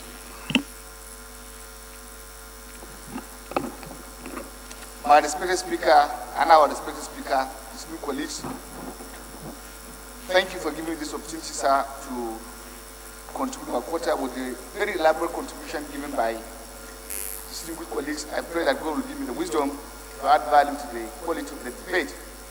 First, to thank my brother, colleague, friend, Dependable Ali, for bringing this very important motion. Honorable Falake, thank you very much for doing us proud, giving direction to the country. May God give you more wisdom to do more on all of us. And to thank President Buhari too, sir, for a number of policies that you have taken in the country towards making us self-employed. First, in the area of intervention in the agricultural sector. This is one very important activity that has taken place in the country, and to pray that more of the intervention come in so that we'll be through with all that we will be doing and actually that the industry come up. Even if the industries come up and you do not have the right quality of items, for instance, in the textile industry, you need to revitalize the agricultural sector, particularly in the cotton area of production, for it to be viable. Otherwise, we will have a moribund company again sitting without production. So these are areas that when the committee comes to sit, they should look at what area to help so that the relevant company can have a source of raw material that will make it workable. Mr. Speaker, respected colleagues, I want to say that what is happening in the sub-region, not even here, is something that we should all be worried and concerned with. And that so long our youth are not gainfully employed and I have something doing, we can never have security in this country. Part of what we are being faced with in the institute sector is because they say an idle mind is a devil's workshop. And the next thing you have is agitation, even where things are not supposed to happen, you have reactions from the public. And I want to say, with very big loud voice, what Toro said, that one day we'll all be sacked. It's true. We may all be sacked because of the precarious situation in the country. Mr. Speaker, respected colleagues, if you go to the employment sector, what is happening today, and I have never seen and it will never happen, it cannot work. Today, our budget, national budget, we are funding to pay salaries. More than 80% of what we are doing in the budget, the funding is going to salary. Nothing in the production, nothing in infrastructure development. There's no way we can develop, this country cannot move forward. And so we must come to reality and to terms. It's unfortunate where I'm just coming from. I saw a situation whereby they are importing even tomato in Liberia, importing tomato, importing cucumber. The things that ordinarily somebody can do will require leadership. And this is what exactly you have done. Until you give leadership to the people, even though they have a very arable land, but they are not utilizing what they are supposed to have. Leadership is what is required, and I want to say that when the history, sir, let it not be that yes, we are going to give another sort of money to people who will not enjoy from the comfort of their bedroom and go away with it. What has happened in the recapitalization of the banks is something that we should worry about, so that we put a caution, not for the benefit of this. I'm happy that I have the federal government taking about AMCOM to go out and recover those money for us. And if these monies are recovered, these are the areas that can also be channeled for it to work out. And Mr. Speaker, like the professor mentioned, when bailout was given to the aviation industry, what they did was to take the money and go outside the country and buy houses. Not even in Nigeria. So these are areas that we should also be cautious. We should have institutional memory. We should not forget about what has happened, including the last bailout that was given to some governors. Some governors did not use the money for what is supposed to be used for, and we should be cautious. Mr. Speaker, distinguished colleagues, in my own thinking, I support it 100%, but when it comes to giving out the money, I don't want to say we should give out physical cash to people. If you have industry and you have importation of materials, go and make your negotiation. By the time you finish, let government be involved through the central bank and whatever policy to transfer the money directly and buy the items. You now have that will be another security that will guarantee. The Spirit Police members, the day is well spent. I want to say thank you for giving the opportunity, and may God bless. Thank you, sir. These are my submissions.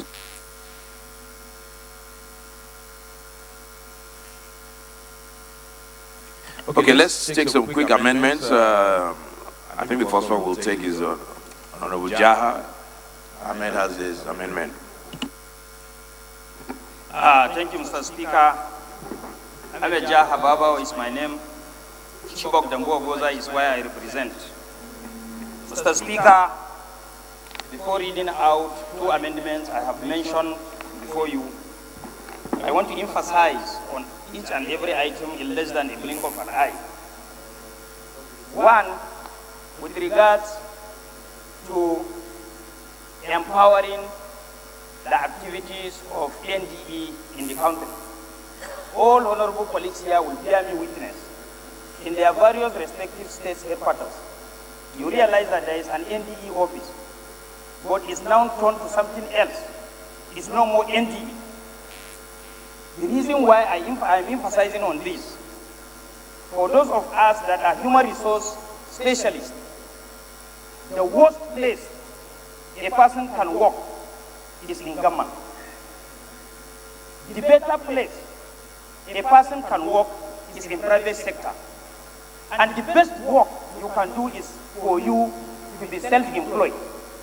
If all Nigerians are self-employed, we don't have issues of unemployment. Let's take, for instance, 50% of Nigerians are self-employed. They may, in one way or the other, employ the remaining 50%. So we can have a 0 unemployment rate. So graduates believe they are graduating for them to work in government. If I'm lying, you can ask your child the moment he is back from school. Ask him, where do you want to work? Immediately after graduation, he will tell you NNPC, CBN, National Assembly. Mention but a few. Sir, everybody's shouting amendment. I know it's amendment, but I'm actually enjoying the point he's making. He's making a very, very good point. I've never looked at it from that angle. But the point is made, so amendment.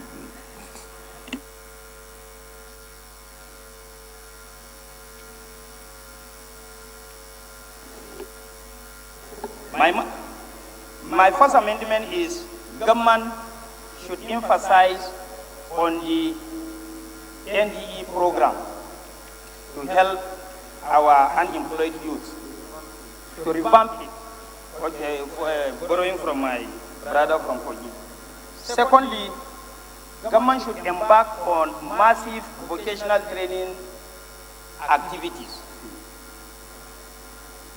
The reason why I'm emphasizing here is you realize that during vocation, we are idle, counting how many number of honorable members that rides jeeps under a tree.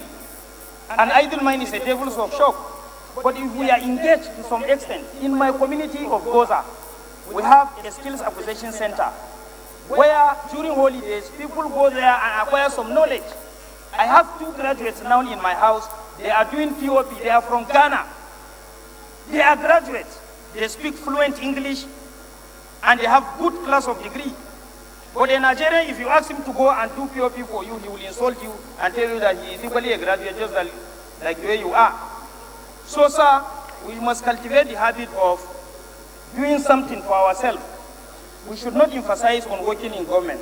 So there is a need for government to revamp all the existing vocational training centers in the country and establish more to provide vocational training skills for our teeming unemployed youth. Thank you. Thank you, so Honorable. Jaha's amendment, he has 2 amendments. One, to empower and improve the capacity of NDE across the country. Any second to that? Honorable Abedile.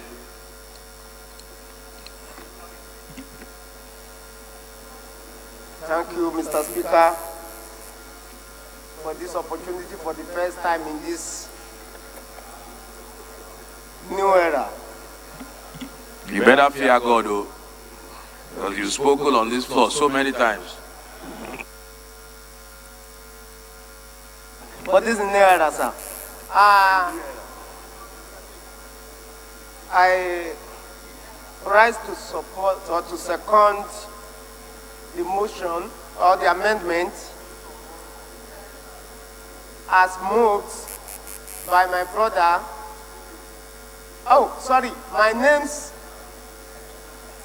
is Honorable Leke Abejide, representing the good people of Yaba Federal Constituency. Mr. Speaker, I'm from Kogi State. I rise to second the motion, very important one, as moved by my brother from my state, Borno State. I so second. Honorable Jaha is from your state. I thought he is from Bono. Yes, sir. He's from Kogi State.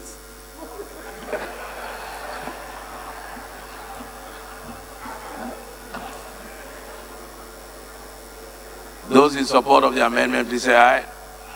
Those against, please say nay. The ayes have it. His second amendment is to embark on massive vocational training centers in the country to avoid reliance on government work. Any seconder? Honorable Pella.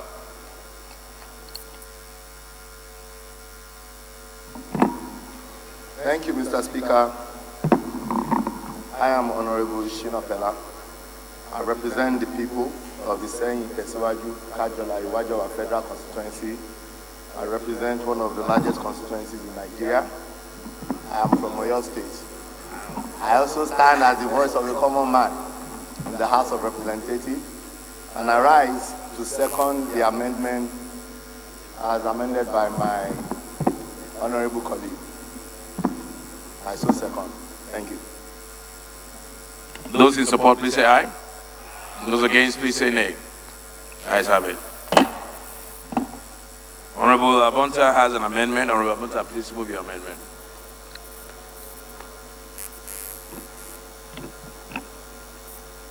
Thank you, Speaker. I remain Ubama Nkem Abonta. I'm from Abia State. Mr. Speaker, my amendment restores that considering the enormity of the content theoretically of the debate, to achieve the practicability of it, I therefore recommend for an ad hoc technical committee to study the past, why other bailout funds in the other areas failed, what is the state of these companies we intend to bail out, what sectors of these companies we intend to bail out, what is the ownership of these companies, and then when bailout is actually granted, have a lien over that company, inclusive of a management team that will oversee the management of the said company. Thank you, Mr. Speaker. I'll put the question after it has been seconded, but let me just interject here. Honorable Abonta, don't you think this broadens too wide the scope of this motion? Now we're talking about bailouts as itself. I think you can bring a motion to investigate the issue of bailouts so that we don't dilute this issue of employment and industries and trying to resuscitate them. I think it's a very good amendment, but in my own opinion, I think it should come on its own as a separate. Honorable Abonta, do you want to?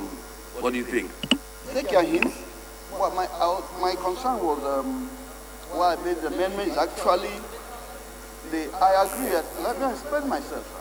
I take your hint. My concern for that broad-based amendment is we've done this before without form.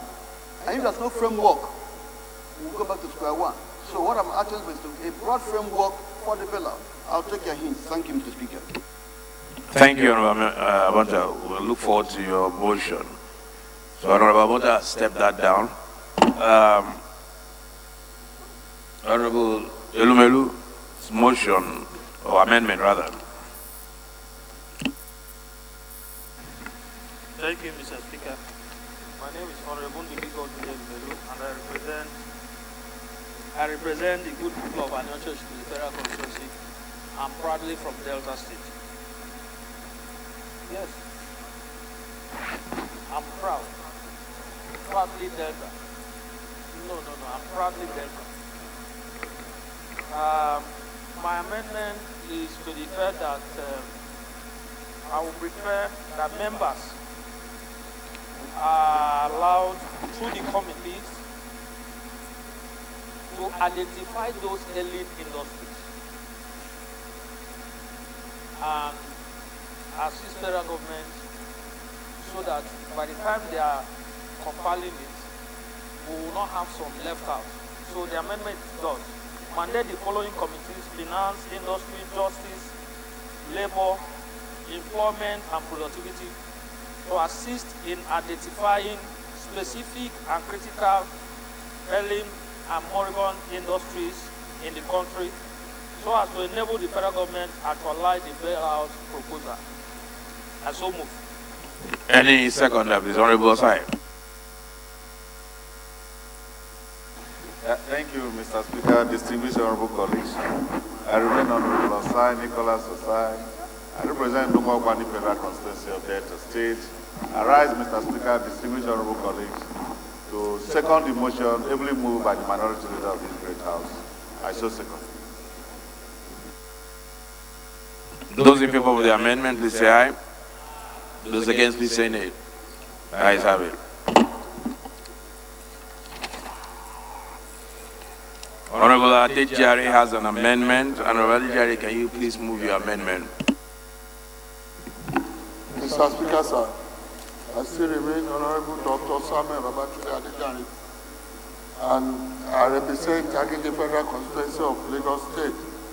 Sir, my amendment is that the long title of this should be a bill to provide bailout to any industry to absorb the teeming unemployed graduates and create wealth for the country and other connected matters. So I move. I'm saying they should take it to a bill. They should make it a bill. What Honorable Adejari is saying, to convert the motion to a bill.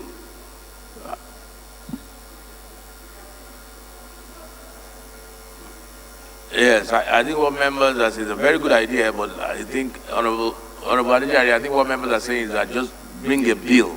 You've even titled it very well. The title is perfect. So that's the way we'll convert it to a bill. We can't convert it here. So bring a bill to give it more legal bite. I agree with you. So Honorable Adejari is going to step that down, and we'll be looking forward to his bill.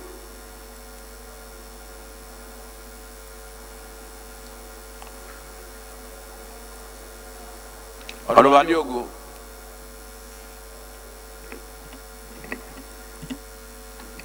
Right, Honorable Speaker, Honorable colleagues. My name is Ade Adeogun. I represent the beautiful people of Akoko Southwest Federal Constituency. I'm from Ondo State. Mr. Speaker, I rise to propose 3 amendments to the motion. The first one is an amendment to Prayer 2. It's just to add 2 words. An amendment to Prayer 2. And it should read as follows: devise strategies that will lead to improvement in power and transport infrastructure, especially to serve the industries so as to prevent them from going under due to excessive running costs. That's the first one. The second one, Mr. Speaker, is to introduce a new prayer as follows: monitor the disbursement and application of such bailouts to ensure that it is not misapplied by the beneficiaries, and as was done in previous bailouts. Prayer 3 is to amend, my proposed amendment 3 is to amend Prayer 6. Honorable Kaoje, approach the Chief Whip first.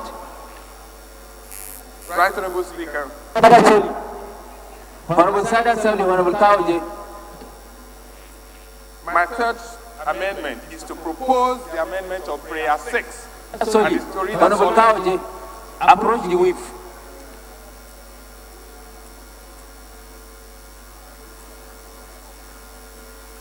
appoint, because the original prayer is just been amended, appoint experienced managers and delete unemployed graduates. Appoint experienced managers to provide expertise and support to the management of beneficiaries of such bailout to protect the interests of taxpayers and the nation. Thank you, Mr. Speaker. Thank you, Honorable Adiogu. The seconder, please.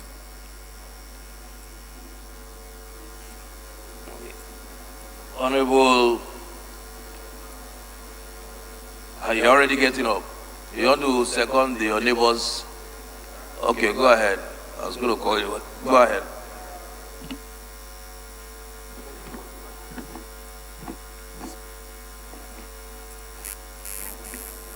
Honorable Speaker, my honorable colleagues, I am Mohammed Bargaja, presenting East Assembly Plenary Constituency, Sokoto State. I stand to support amendment raised by Honorable Adego. Thank you.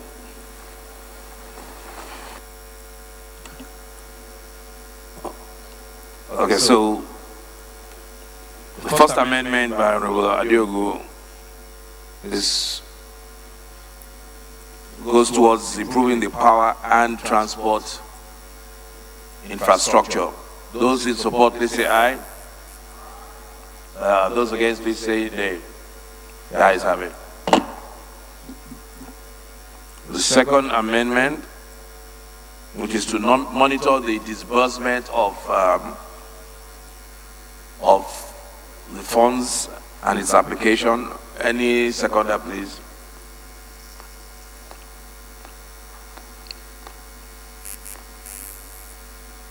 Honorable Babangida.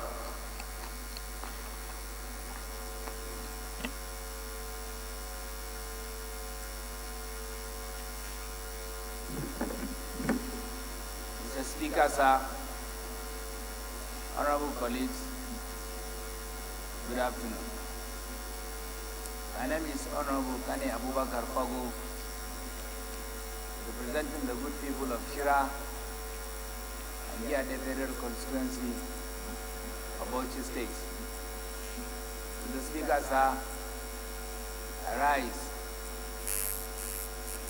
to support the amendment heavily moved by my honorable colleagues. I so second.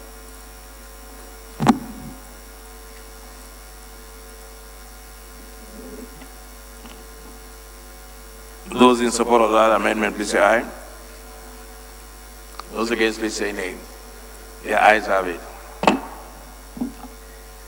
The last amendment by Honorable Adiogu is to amend prayer 6, and that is for the appointment of experienced managers for these moribund companies. Any seconder?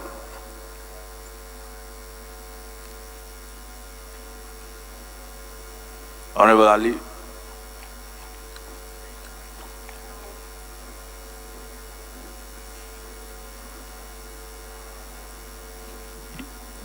Thank you, Mr. Speaker.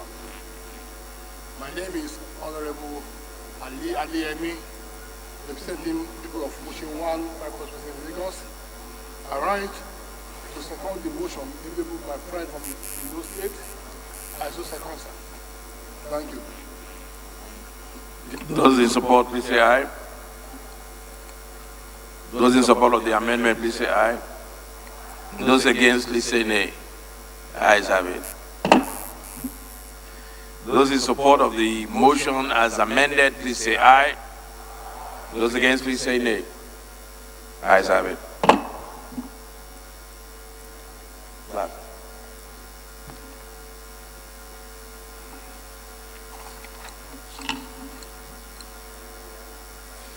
Honorable colleagues, I have another sober announcement which was brought by the House Leader. It says this is to announce the death of Malami Ibrahim Sharada, the father of our friend and our colleague,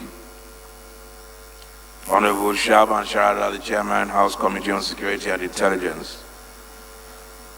Malami Ibrahim Sharada is aged 80 years, and he died in the early hours of today. Honorable colleagues, shall we please rise for a minute silence?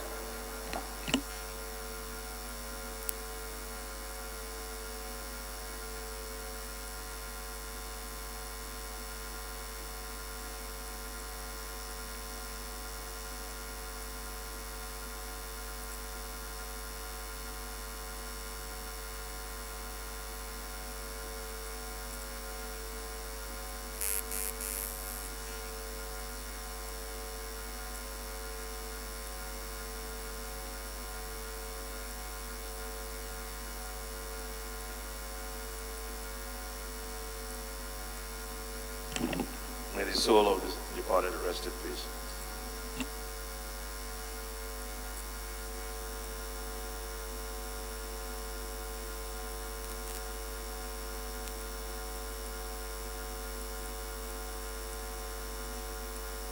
Honorable colleagues, first order of the day is commencement of debate of the general principle of a bill for an act to repeal the Emergency Powers Act 1961 and enact the Emergency Powers Act 2019 to provide for the declaration of a state of emergency and for related matters standing in the name of Honorable Mohammed Tahir Mongunu.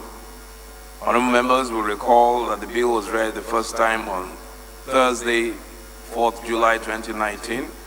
I now invite Honorable Mongunu to move that the bill be now read a second time.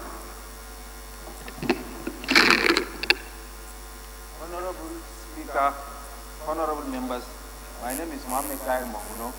I represent Marte Monguno, Ganza Federal Constituency of Borno State. I hereby move that a bill for an act to repeal the Emergency Powers Act 1961 and enact the Emergency Powers Act 2019 to provide for the declaration of a state of emergency and for related matters, House Bill 15 be read the second time. I so move. Any seconder?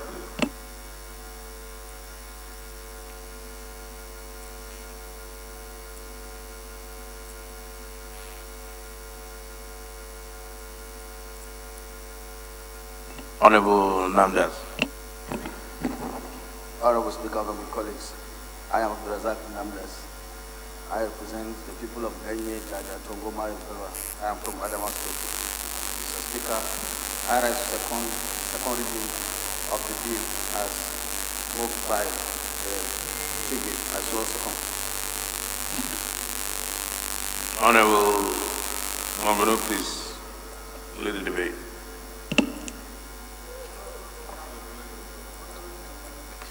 I remain Mohammed Tahir Monguno. I represent Marte Monguno, Ganzai Federal Constituency of Borno State. Mr. Speaker, honorable members, the Constitution, being the grand norm of the land, has expressly under Section 305 of the Constitution, 1999 as amended, gave Mr. President the powers to proclaim a state of emergency where there is breakdown in peace, order, and good governance of any particular part of the country under Section 305 of the Constitution, subject to the permission of Mr. Speaker. I will read the provision. The provision says, subject to the provision of this Constitution, the President may, by instrument published in the official gazette of the Government of the Federation, issue a proclamation of a state of emergency in the Federation or any part thereof. So, pursuant to the exercise of these powers, there is the Emergency Powers Act of 1961 that tends to regulate the declaration of a state of emergency where it was proclaimed by Mr. President. Mr. Speaker, honorable members, the Emergency Powers Act of 1961 has become obsolete, and by virtue of the fact that this House, by virtue of Section 4 of the 1999 Constitution as amended, has the powers to make laws and amend laws where it is necessary. And it was pursuant to these powers that I'm inviting this Honorable House to repeal and enact and reenact the Emergencies Powers Act of 1961 so that it will be in tandem with the objective and subjective realities of today. Because those are not supposed to be static, those are supposed to be organic, and they will change with the changing times in society. The 1961 Emergencies Powers Act is not as elaborate as it is now. And now the world has changed, especially in Nigeria, with the avalanche of the problem of insecurity that we have across the nooks and crannies of this country. Boko Haram, insurgency, kidnappings, and what have you that we have across the nooks and crannies of this country. As at 1961, we don't have this security threat that tends to even threaten the corporate existence of this country. So what this bill seeks to do is to repeal and reenact the 2019 Emergencies Power Act to bring it in tandem with the objective and subjective realities of the society today, pursuant to the powers conferred on this House by Section 4 of the 1999 Constitution as amended. Mr. Speaker, honorable members, what this bill also seeks to do is to confer power on the National Assembly to make the executive, pursuant to any regulation made under the Emergency Powers Act, to be brought to the National Assembly for approval.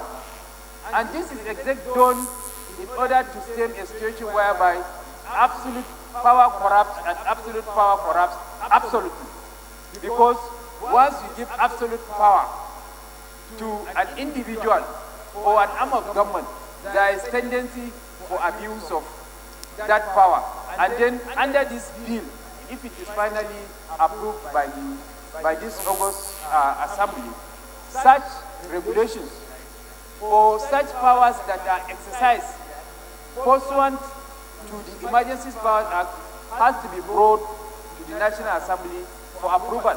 For example, under the Emergencies Powers Act, an individual can be detained more than the time that is allowed by the Constitution for him to be formally brought, arraigned in a court of law. So under such situations, there is clear provision in this bill that is before this House that if it is exceeding 1 month, then such order should be brought to the National Assembly for approval. There should be constant report to the National Assembly every month on all the powers that were exercised pursuant to the Emergencies Powers Act in order to stop a situation of executive recklessness and sometimes executive arrogance in the discharge of that power. So, Mr. Speaker, honorable members, essentially what this bill seeks to do is to further elaborate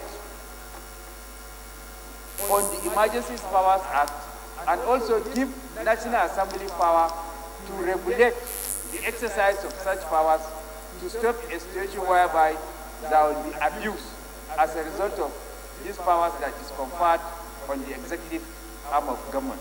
So I'm inviting my colleagues to support the second reading of this bill. Thank you. Thank you. I think the whip's bill is pretty straightforward. Anybody want to speak against it?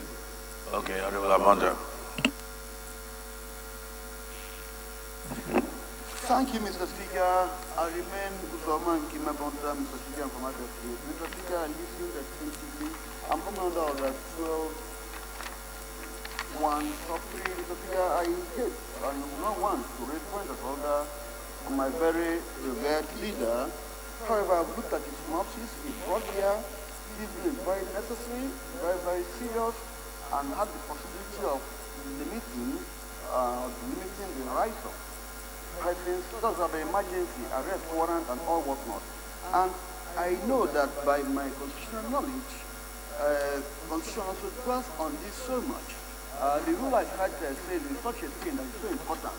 We should avail of the act you intend to amend, and so we can know exactly. If you look at this notice provided by my very revered leader, he's saying to elaborate the right to arrest, detain, search, and all whatnot. And the Constitution has made copious provision on what is an emergency, what should be acted on, and how. I agree, 1961 is obsolete. It did not contemplate a lot of things. I should suggest, humbly, to agree that we need to know and study what is the content of that system, since it didn't appeal it to us. So we know exactly. You now told us what you want to elaborate. You did not tell us what 61 contains clearly. So we can be sure. We don't come here to now amend the Constitution. This also goes to alteration, constitutional alteration, because the Constitution is also explicit. What will be done in terms of emergency? Who proclaims? What is the right of National Assembly? Is provided. And 61 Act also tells us what we don't know here. And he has told us he's elaborating it. And then he also says he's also repealing it and so on. So I should think that with due respect, sir, I respect my very leader. If we can, be given another day to even see 91 Act and know what we are talking about, so we do not limit the right of that. Thank you, Mr. Speaker. Okay, sorry, I'm just trying to understand your point, which I think I get an idea, but two things that I picked up. I don't think it amounts to alteration of the Constitution, because the Constitution actually gives the President or whoever the right to declare a state of emergency. Okay, nobody is taking away that right. What the National Assembly has is the right, and it has done that, pursuant to its provision of the Constitution, to enumerate what the President can or cannot do once he has made that declaration. That's what the Emergency Act is about. And that's what the whip seeks to amend, not the Constitution. It seeks to amend some of those provisions. But Honorable Abunda raises a point that he's not aware, he does not know. But do you agree, the second thing, do you agree with the general principles of amending that particular act? Okay, so what we're debating now is the general principles of that amendment, of what he is proposing. I think the minutiae and the details can be dealt with at the committee level. Rather than what you're asking is for him to now step it down and then come back again, avail us with all the, which I totally agree with. It's good for us to know more, have more information when we bring bills for second reading. But I think, since you have self-confessed that you agree with the general principles, the details are there. Okay, in the Gazette. Okay, apparently the details are in the Gazette. Yeah. Sorry, if I may specify, read the rules. The details of what by the Gazetting is a notice of what he's amending, the bill is bringing. But this rule says, avail us with the act sought to amend. That's how we're testing the rule. The rule says, avail us with the 1961 Act he wants to amend. Okay.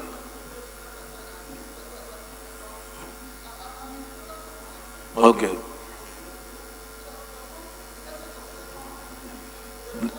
The reason why I'm getting involved to this extent is I want to get our procedures straight so that we don't. I think a Gazette is constructive notice of the details of what you are actually amending, not just what you want to, not just what you are bringing, because when you put it in the Gazette, it tells you what you are actually amending. You are including this, you are replacing this, you are replacing that. But let me allow. In fact, it's repealing. You are right. That actually is actually repealing the whole. You are right. Thank you for that correction, Honorable Osai. Even when referred to what Honorable Abonta read in terms of Order 12, Sub-Rule 3, the Sub-Rule 3 is just telling you about the amendment of an act. not a full repeal. And the Honorable Chief Whip is repealing this bill. And I believe it's in the right direction. And in portion to that, Mr. Speaker, distinguished honorable colleague, even when the Constitution are elaborately giving us the detailed information of step-by-step upon which the National Assembly will take, in line with Section 305 of the Constitution of the Federal Republic of Nigeria, we open it, the details, information, and step-by-step which the National Assembly ought to take are there. But there are other nitty-gritty which the Act has specified. It's not everything that is in the Constitution. And because there are certain aspects of the Act that is against the democratic tenets of what, because at that time the military was in section. And now, currently, we're under democracy and there's a new constitution. So aligned with the constitution, that's what the Honorable Chief is coming to bear. And I'm totally in support of this amendment. And I want a repeal and reenactment. I'm completely in support of it. And I urge everybody to support that. Thank you. Honorable members, in the absence of any other objection, the question is that the bill be now read a second time. Those in favor of the bill should say aye. Those against it say nay. Guys have it. Clerk, bill is now referred to the Committee on Justice. You can read the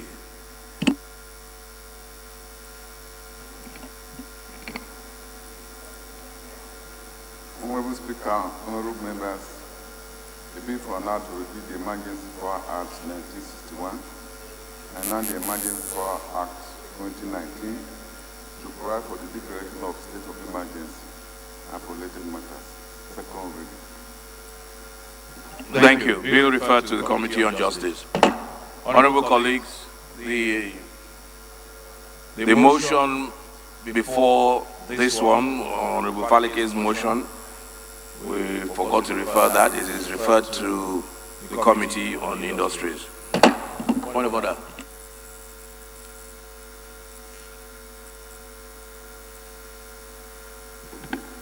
Thank you, Mr. Speaker, honorable colleagues.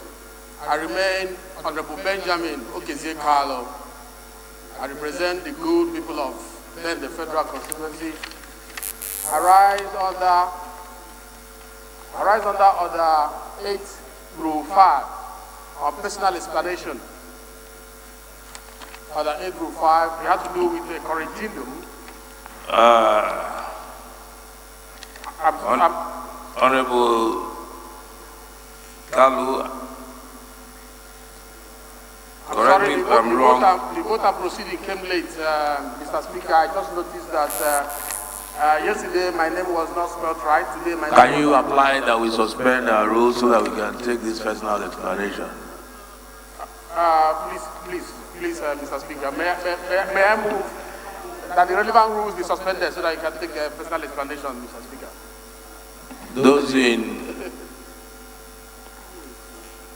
Those in favor of the motion, please say aye. Aye. Those against, the ayes have it. Honorable Kalu. Thank you, Mr. Speaker. It's just a simple one. I noticed that if you go to the vote and proceeding on page, I think it's page 286, number 10. I co-sponsored a bill with my elder colleague on a bill for an act to repeal the Export Prohibition Act, Cap E22, Law of the Federation of Nigeria. The bill for an act to repeal the Export Prohibition Act, Cap E22, Laws of Federation of Nigeria, 2004, and the related matters.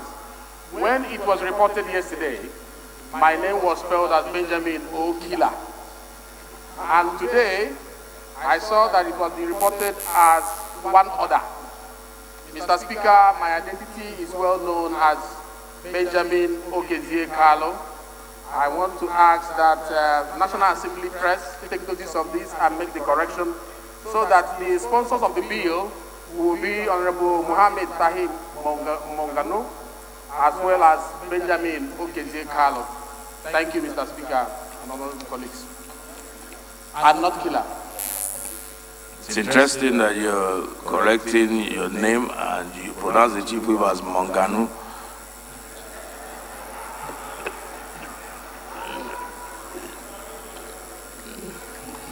Those who come to equity must come with clean hands. Please, redirect yourself. Who is the sponsor of the bill? The sponsors of the bills were Honorable Mohammed Tahi Mongunu and Honorable Benjamin Okezie Carlo, not killer. Okay. Clerk, please take note of the correction.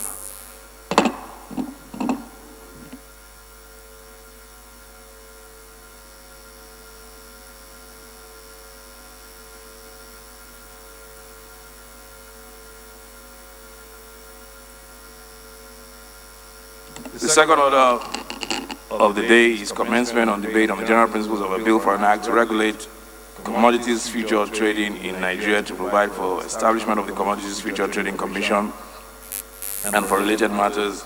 Standing in the name of Honorable Uzoma Nkema Bonta, honorable members will recall that the bill was read for the first time on Thursday, 4th July 2019, and I invite Honorable Abonta to move that the bill be now read a second time. Thank you, Mr. Speaker. I remain Uzoma Nkema Bonta, Mr. Speaker, from the state. I move that the bill for an act to regulate commodity futures trading in Nigeria, to provide for establishment of Commodity Futures Trading Commission and for related matters. I so move, Mr. Speaker. Any seconder, please? Honorable Garraway.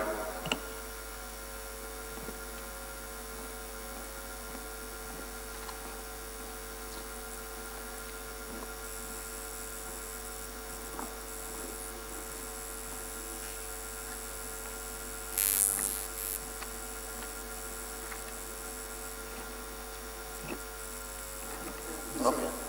Thank you, Mr. Speaker. My name is Honorable Garraway Dumadu. I represent Afipo North, Afipo South Federal Constituency. I'm from Ebonyi State. Mr. Speaker, I rise to second the motion that this bill be read a second time. I so second.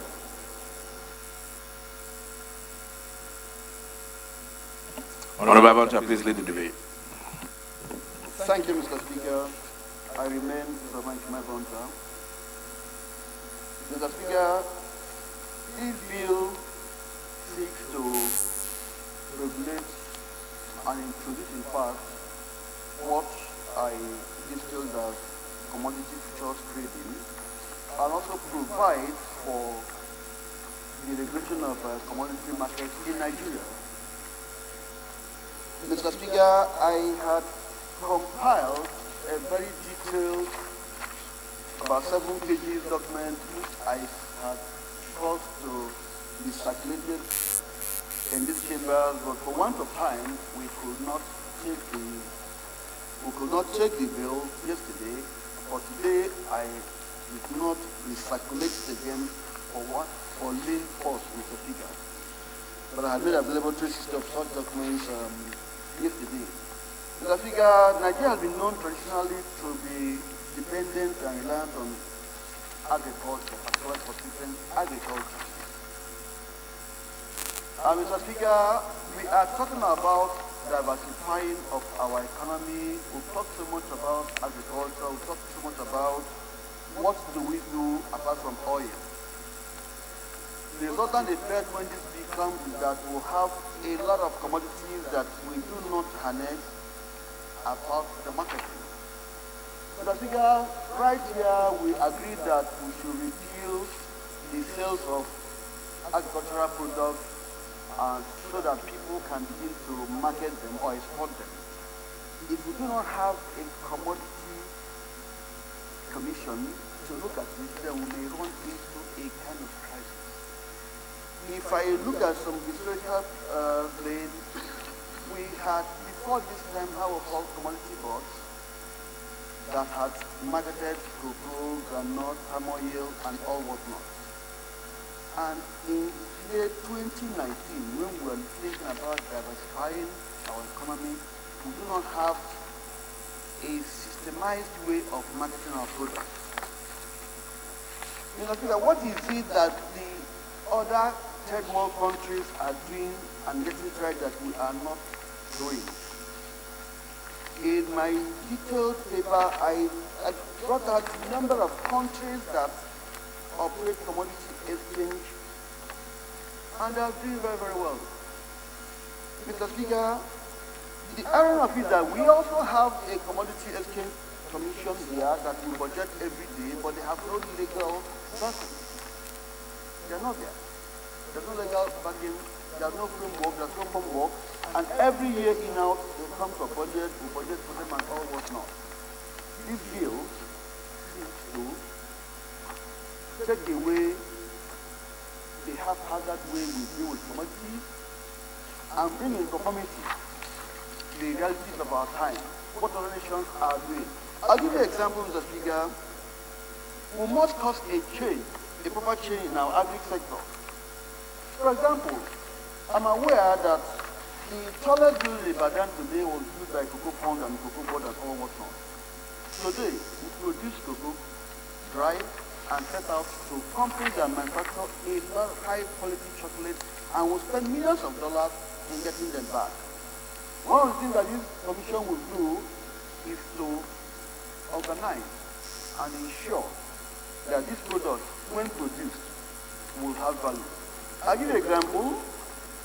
When we talk about futures in agri sector, it is possible for a product to be financed if there is futures trading. What am I talking about? If somebody who manufactures corn, for example, is assured that he will get value for all the produce, he will produce more. The man who manufactures cornflakes will rightly pay money if he's assured that upon payment of his money that he will get value for what paid for.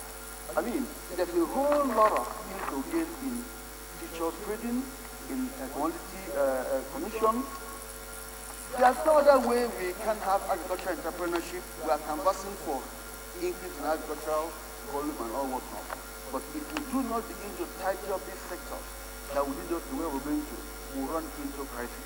For one of time, I will allow that to also comment on it. But I want to also question that I will have loved to invoke Order 12, 15, 16, 17, and 8, because this same bill came in the last assembly and was led to the House as at 21st day of 12, 2008.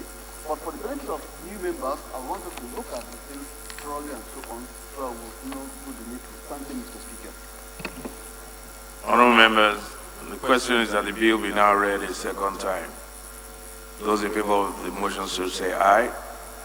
All those against will say nay. Ayes have it. The clerk is invited to read the long title of the bill.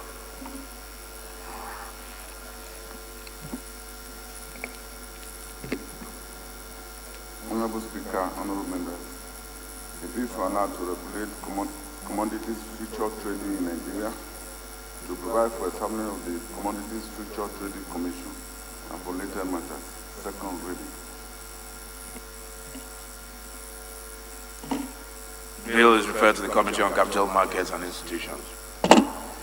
Honorable colleagues, the third order of the day is commencement of the bill, debate on general principles of the bill for an act to establish the College of Education, Omuaro, to provide full-time courses, teaching, instruction, and training in technology, applied sciences, arts, social sciences, humanities, and management, and to provide for the appointment of the provost and other officers of the college to carry out the administration and discipline of students of the college and for related matters, standing in the name of Honorable Olawi Rahim Tunji. Honorable members will recall that the bill was read the first time on Wednesday, 16 July 2019. I now invite Honorable Tunji Olawi to move that the bill be now read a second time. Honorable Olawi here.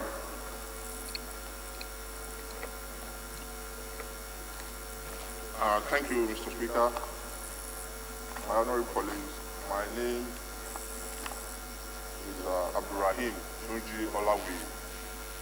I represent the good people of Ekiti, the Refodun, Isin, and Okeafra constituency in Kwara State.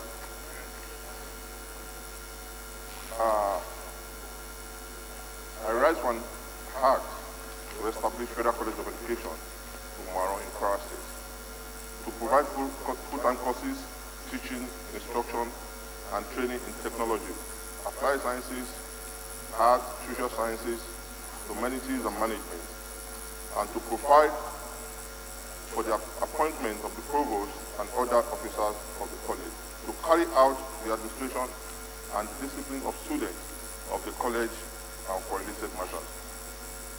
I so move for the second reading. Honorable Kazaure, go back to your seat, please. Any seconder, please. Honorable Sai. Thank you, Mr. Speaker, distinguished honorable colleagues. I remain Honorable Osai Nicholas Osai. I represent local Plenary Federal constituency of Delta State. I rise to second the motion, heavily moved. One of the most handsome,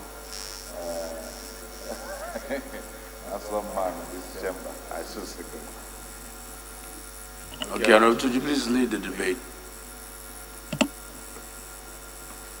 Thank you, Mr. Speaker, and Honorable Osai, thank you for the compliment. The bill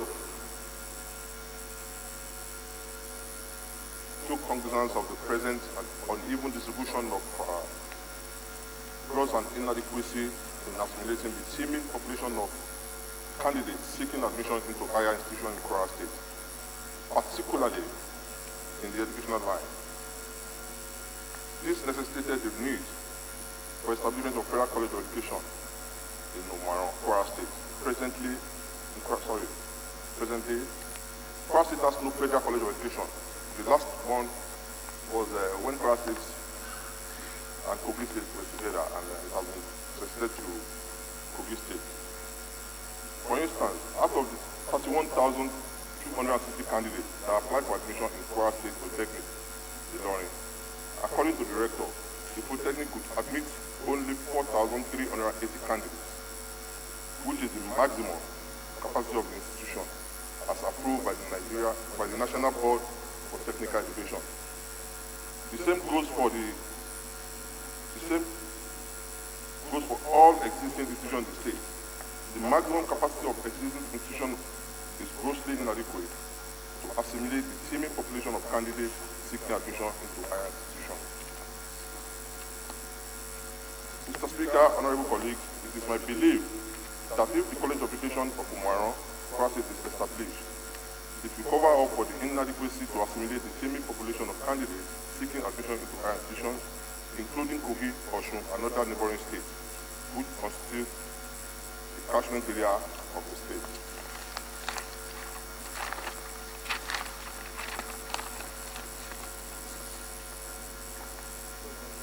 This bill consists of 23 sections plus one schedule of regulation of proceedings of the college. These are provisions for the establishment of college, establishment of the council, tenure of members of council, functions of the college, powers of the college council, establishment of academic boards and its functions, appointment of the college provost, appointment of college registrar, and other principal officers of the college. The bill further seeks to establish a fund for the smooth administrative running of the college, while lastly, to schedule, lay down the guidelines for the proceedings of the council meeting. There are a lot of benefits if this college is established. The successful passage of this bill will bring a lot of benefits to admission seeking youth, the immediate community, the state, and the entire nation. Contribute to even development in Kwara State. Take care of shortfall, provide a platform where trainers are getting trained and they can stand shoulder high with their contemporaries in other parts of Nigeria. The more students you have in an environment, the more they boost to the economic and social activities of the community. Mr. Speaker, in conclusion, as my honorable colleagues, I urge you to support this bill to enable the teeming population of youth-seeking youth gain admission to study in the school. I so move.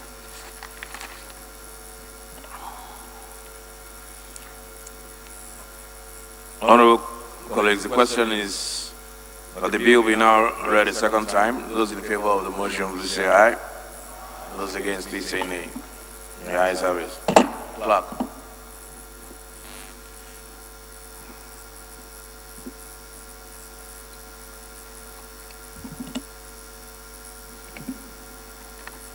Honorable Speaker, honorable members, the bill for now to establish college of education of Muaran, to provide for full-time courses, teaching instruction and training in technology, applied sciences, arts, social sciences, humanities and management, and provide for appointment of the provost and other officers of the college to carry out the acquisition and discipline of students of the college and for later matters. Second reading. The bill refers to the Committee on Tertiary Education and Services. Honorable colleagues, the fourth order of the day is commencement of debate on the general principles of a bill for an act to establish the Nigerian Institute of Plant Protection and for related matters, standing in the name of Honorable Henry Achibong. Honorable members will recall that the bill was read the first time on Wednesday, 16 July 2019. I now invite the Honorable Achibong to move that the bill be now read a second time. Thank you, Mr. Speaker, honorable colleagues. My name is Henry Achibong. I represent the good people of the Yono Federal Constituency in Akwa Ibom State. Mr. Speaker, I wish to appeal to step down this bill because after due consultation, there's been some gray areas with this bill and that of forestry. So I need to do some work on it. Thank you, Mr. Speaker. Thank you. Bill step down to allow Honorable Achibong to do some more consultation. The fifth order of the day, honorable colleagues, is a motion on the reconsideration of outstanding bills from the preceding assembly pursuant to Order 12, Rule 16 of the Standing Orders of the House. Standing in the name of Honorable Gideon Gwani, Honorable Gwani is invited to move the motion.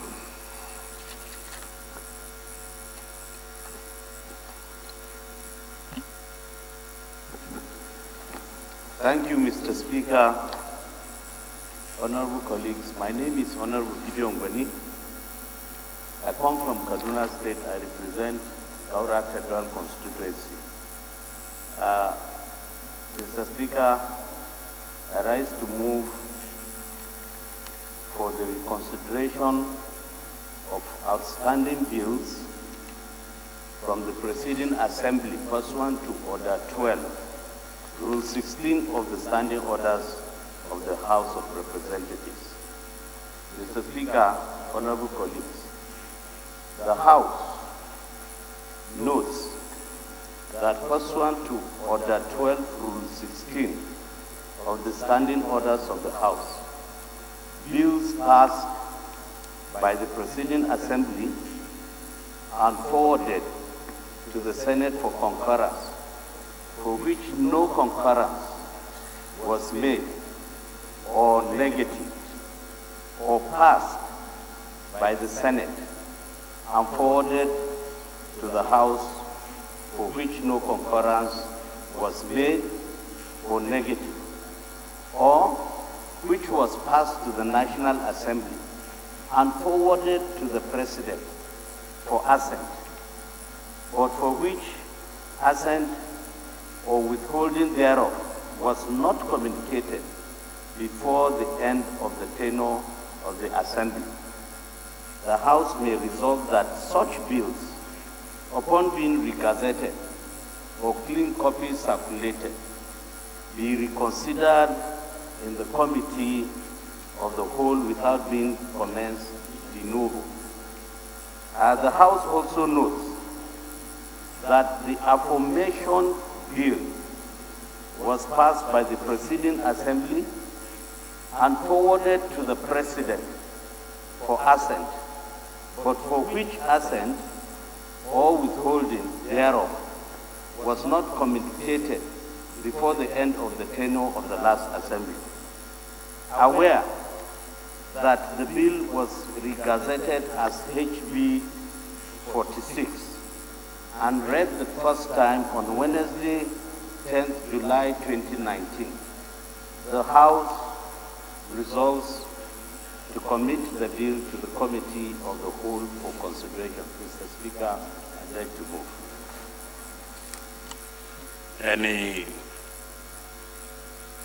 Any second, Honorable Okafor. Thank you, Mr. Speaker. I am Honorable Chike John Okafor, representing the member no, the Tuboma, Federal Constituency. I rise to second the motion heavily moved by Honorable Gideon Bani. I so second. Those in support of the motion, please say aye. Those against, please say nay. Ayes have it. The sixth order of the day is a motion on business continued from assembly to pursuant to Order 12, Rule 18 of the Standing Orders of the House of Representatives, standing in the name of Honorable Mohamed Tahir Mongunu. Honorable Mongunu is invited to move the motion.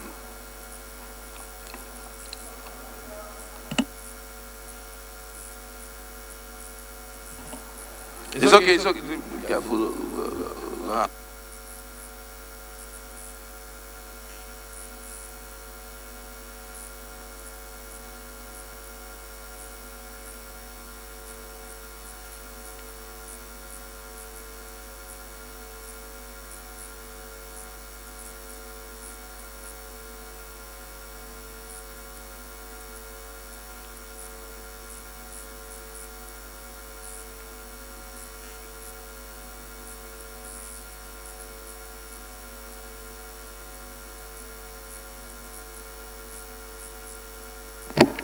Honorable Speaker, honorable members, my name is Mohamed Tahir Monguno.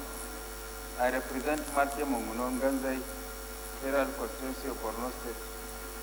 Mr. Speaker, I hereby move that the House not pursuant to Order 12 Rule 18 of the Standing Orders of the House, the legislative business of the House, which though completed and laid in the House by a committee of the House, remain undetermined at the end of the assembly shall be resumed and proceeded in the next assembly in the same manner as if the tenure of the assembly had not come to an end. If the House resolves in the affirmative that such bills, upon being regazetted, be reconsidered in the committee of the whole without being commenced de novo. Also note that the aforementioned bill was laid in the House and awaiting consideration before the end of the tenure of that assembly. Aware that the bill was regazetted as House Bill 85 and read for the first time on Tuesday, 11 July 2019.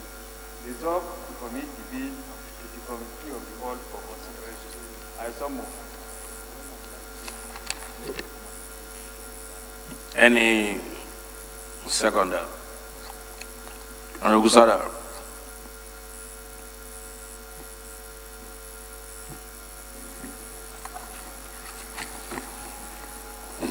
Mr. Speaker, distinguished honorable colleagues, I'm Honorable Abubakar Yahya Kusada, a member representing Kankia Kusada in the Federal Constituency. Mr. Speaker, I'm from Kaduna State. I rise to respond as moved by Honorable Move of the Honorable House. Thank you. Thank you. Those in support of the motion, please say aye. Those against, please say nay. Ayes have it. Honorable colleagues, the seventh order of the day is a motion on transmission of all treaties by federal ministries, departments, and agencies to the National Assembly, standing in the name of Honorable Osai Nicholas Osai. Honorable Osai is invited to move the motion. Thank you, Mr. Speaker.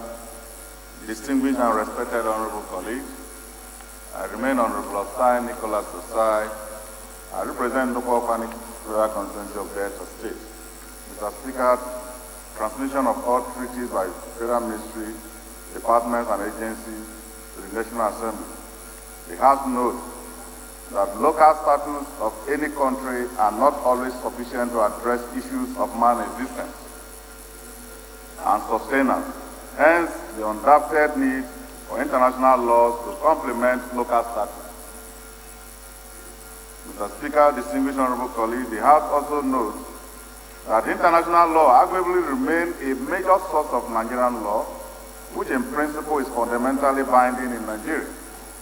Observe, Mr. Speaker, distinguished honorable colleagues, that presently there is no accessible, comprehensive, and up-to-date record of the published compendium of treaties to which Nigeria is a signatory. Also aware, Mr. Speaker, distinguished honorable colleagues, that the United Nations record shows that Nigeria has ratified over 400 treaties, both bilateral and multilateral, on different subject matters, out of which less than 40 can be identified as having been recorded locally by the Federal Ministry of Justice.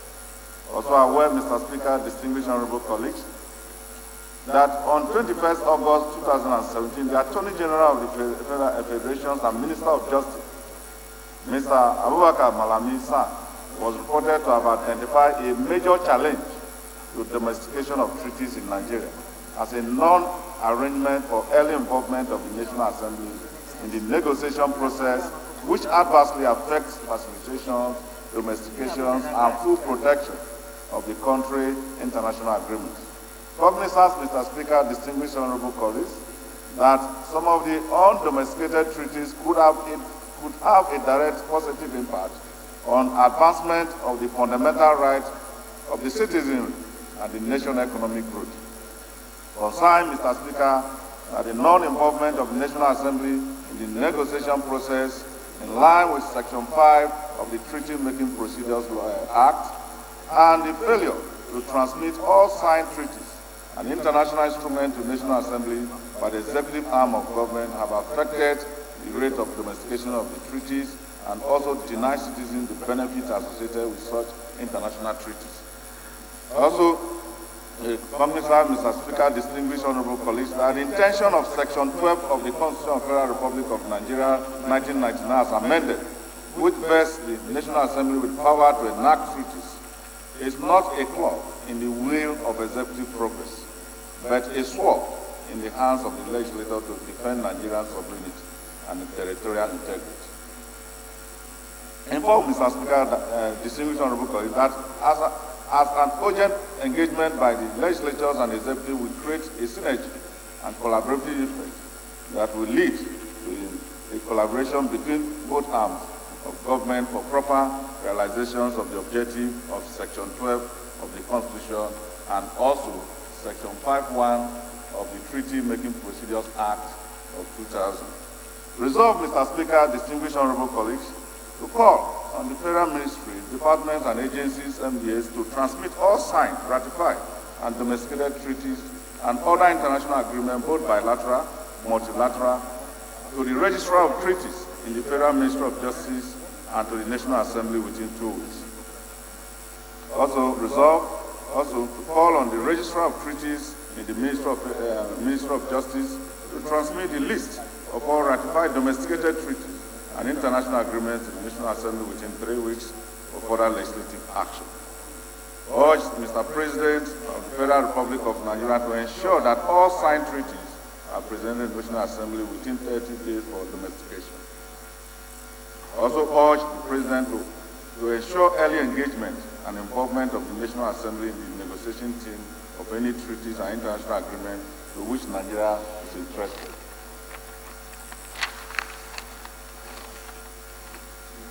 Further urge Mr. President to ensure that all signed treaties and other international agreements are initiated and presented to the National Assembly as an executive bill and to stop all counterpart funding for all agreements, protocols with financial implications until such agreements and protocols are domesticated by the National Assembly.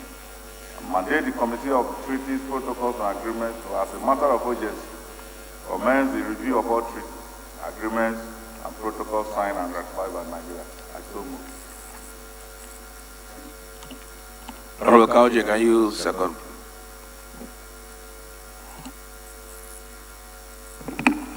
Thank you, Mr. Speaker. My name is Honorable Bello Kaoje. I represent Bagudo Federal Constituency. Mr. Speaker, I'm from Kebbi State.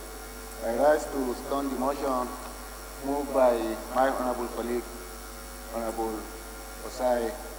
I so second, Mr. Speaker. Honorable Osai, please lead the debate.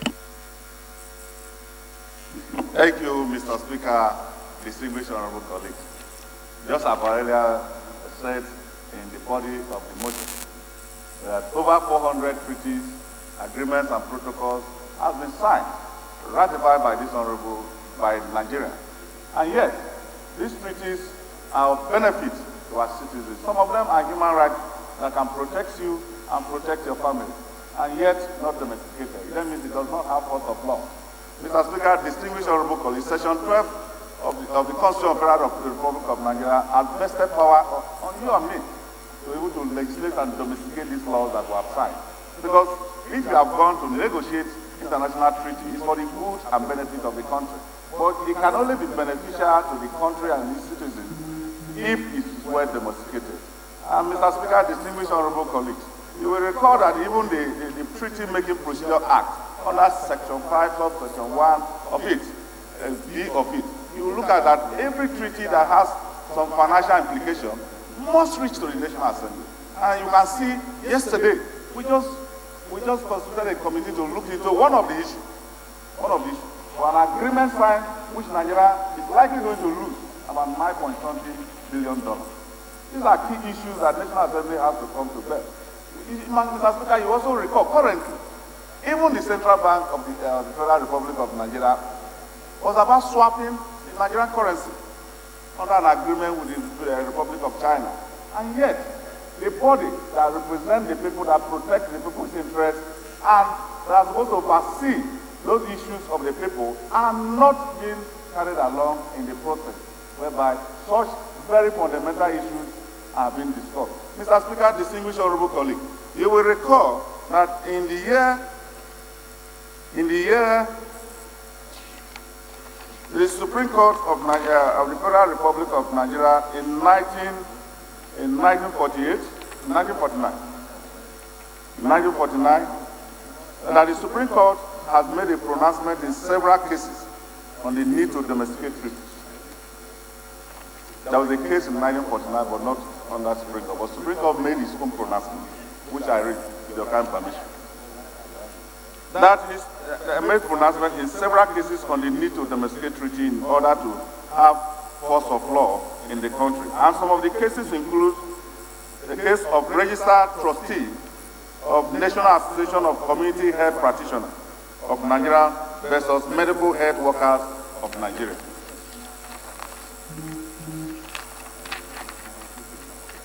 Which was decided in 2008, where the International Law and Labor Convention number 98 of 1949, signed by Nigeria in 1960, was an issue. The convention was signed by Nigeria but not domesticated. And one of the questions for determination in the case was whether the convention is applicable in Nigeria since it was not domesticated. The first appellant applied to registrar of trade union for registration. The registration was refused on the ground that a similar union was in existence. And the appellant went to court. The lower court held inter alia that in as far as the ILO convention has not been enacted into law by National Assembly, it has no force of law in Nigeria. The Supreme Court upheld the position and held inter alia as follows. For a treaty to be valid and enforceable, it must have the force of law behind it. It must be supported by a law enacted by the National Assembly and not bits and pieces of legislation found here and there in other laws of the land. That is one of the Supreme Court rulings. In another ruling, Mr. Speaker, distinguished honorable colleagues, between Apachas and Ganifa in 2001, volume 5.1, page 29, the Supreme Court held inter alia that no matter how beneficial to the country or the citizen, an international treaty or agreement to which Nigeria has become a signatory remains unenforceable if it is not enacted into law of the country by National Assembly. These are clear issues upon which the highest court of the land has ruled admission on this clear matter. Mr. Speaker, it will be more beneficial to our citizens if these issues are resolved by this green chamber. This green chamber has been known to take a very, very proactive and important issue. And judging from the fact that presided over by highly knowledgeable and legislative mastery in making, presiding over this house will show a better direction. And I'm happy with Mr. Speaker, I'm happy with the honorable colleagues, and I call you to support this motion with the speed of light required. I rest my case. You put the question with the speed of light.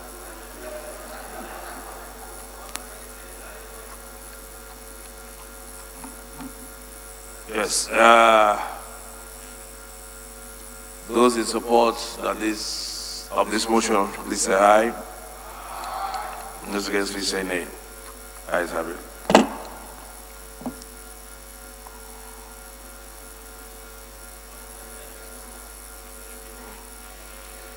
The eighth order of the day is a motion on review of the military.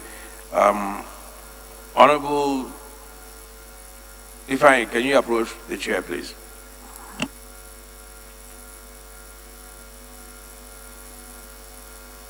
Let's move on to the next motion. The ninth order of the day is a motion on activation of the tractorization and mechanization policy for agricultural revolution in Nigeria. Standing in the name of Honorable Uzoma Nkem Abonta, Honorable Abonta is invited to move the motion.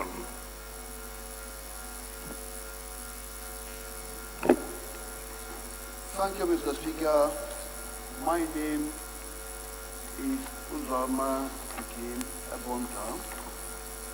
Mr. Speaker, I am from the agrarian area of Okra.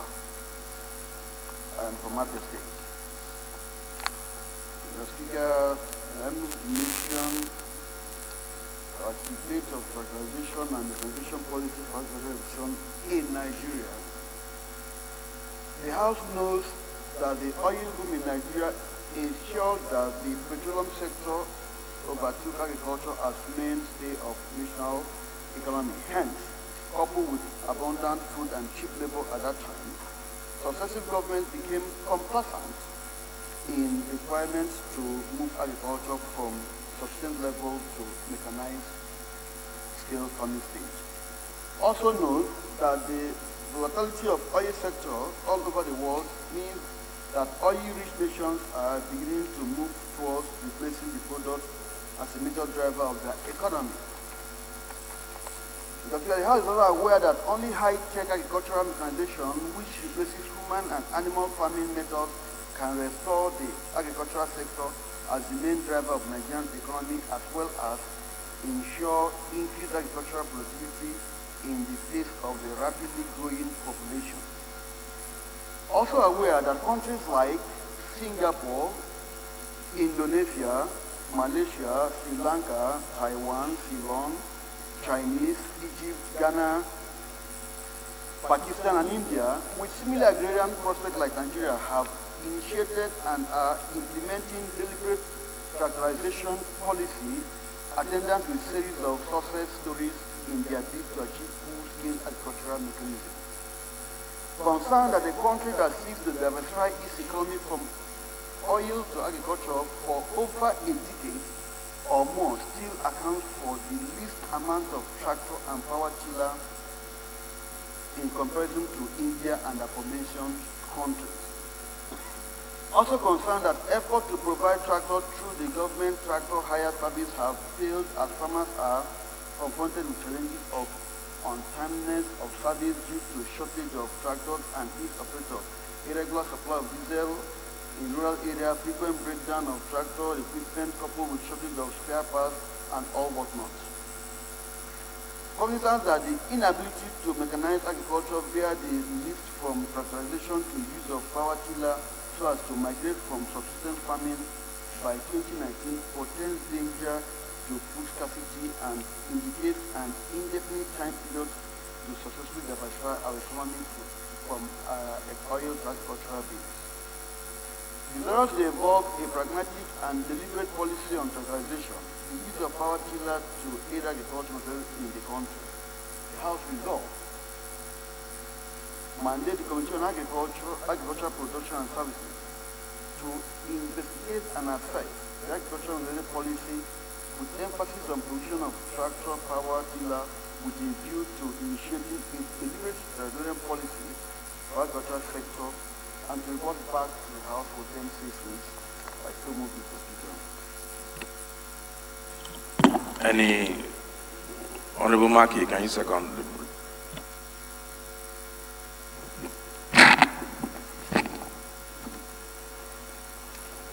Mr. Speaker, my honorable colleagues, my name is Abubakar Maki Eleman, member representing Malamadori, Kaugama Federal Constituency. Mr. Speaker, my honorable colleagues, I'm from Jigawa State. I stand to support the motion moved by my senior colleague, I so second.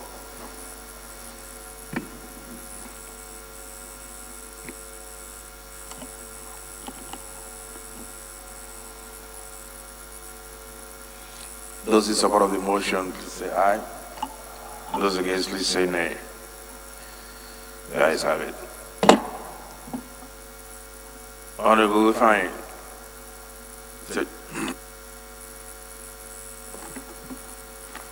Mr. Speaker, honorable colleagues, my name is Honorable Ifeanyi Chudimoma. I represent the people of Ihiala Federal Constituency. I'm from Anambra State. Mr. Speaker, honorable colleagues, in view of the sensitive nature and in view of how best security issues are supposed to be handled, I wish to stand down the motion.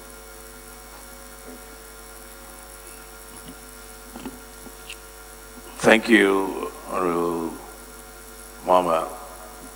Motion step down.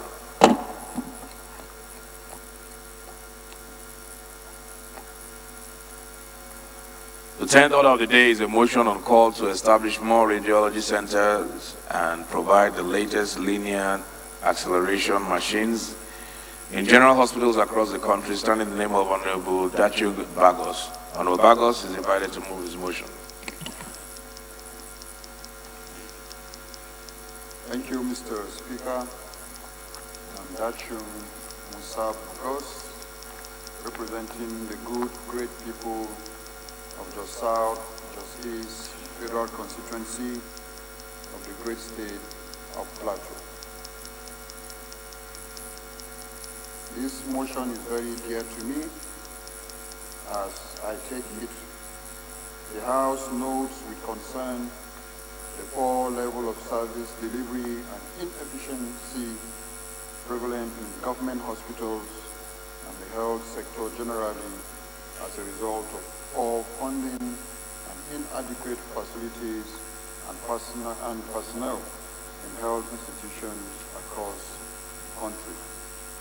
Also notes that cancer is a deadly disease, and according to the World Health Organization, there was an estimated 116,000 new cases, while 41,000 cancer-related deaths were recorded in Nigeria in 2018 alone. Aware that in spite of the increasing number of cancer patients in Nigeria, there exist only about 7 radiotherapy machines in the country, 5 of which are faulty and non-functional, whereas the United Kingdom has 52 machines and America has over 2,500 machines for human beings, and at least they have 65 machines for animal therapy. Also aware that radiotherapy is used to treat cancer, either alone or in combination with other systematic therapies or surgery, and they palliate severe symptoms in patients and incurable diseases. Further aware that radiotherapy is a vital component of cancer care which gives patients a chance of survival where there had been little or no hope, especially in cases where treatment options are limited. Cognizant that establishment of more radiotherapy centers and the provision of the latest linear accelerator machines in general hospitals across the country will be a huge source of generating revenue and income for the federal government through the reduction of medical tourism abroad by Nigeria. Also cognizant that unless drastic steps are taken to establish more radiology centers and provide the latest linear accelerator machines in general hospitals across the country, mortality rates will continue to rise. The House resolves to urge the federal government to take immediate steps to establish more radiology centers and provide the latest accelerator machines in general hospitals across the country. Mandate the Committee on Appropriation to include the cost of establishing radiology centers and provide modern accelerator machines in general hospitals in the 2020 budget estimates.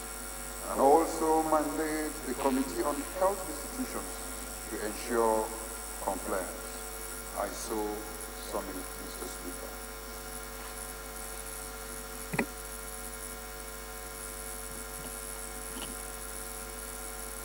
Any second, Honorable Alabi. Honorable Idris. Right Honorable Speaker, my elders, my colleagues, very good afternoon to you all. I rise to support the motion heavily moved by my brother and a friend, Honorable Bagos. I so support Mr. Speaker. Thank you. Okay, it appears this is an infrastructure motion, provision of centers. Those in support, please say aye. Amendment. Honorable Sununo, Chairman Health.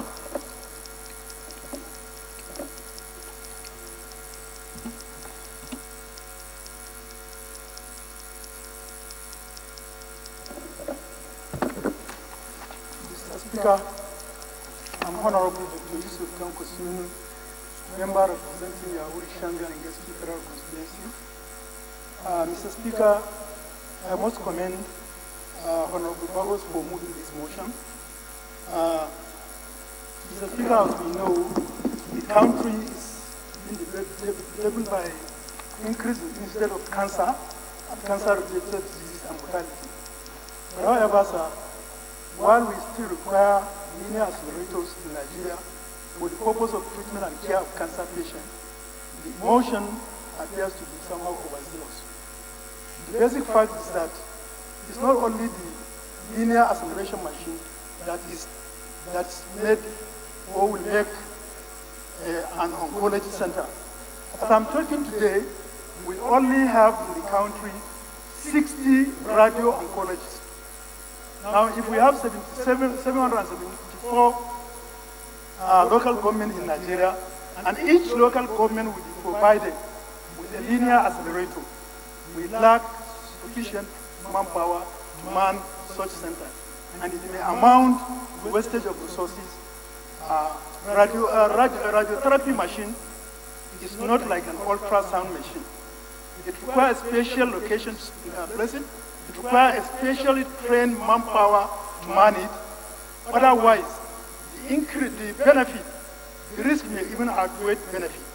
If you handle a radio-oncology machine to non-trained personnel, the risk of cancer as an agent of radiation, the risk of radiation causing cancer is also another aspect that we must take. So, Mr. Speaker, I want to, if we can modify, amend the motion to call on the federal government to resuscitate the 7 already established radio oncology center, there are only 5, only 2 that are currently working, and then establish 2 more in each geopolitical region. That will serve more advantage to the country and save us from wastage.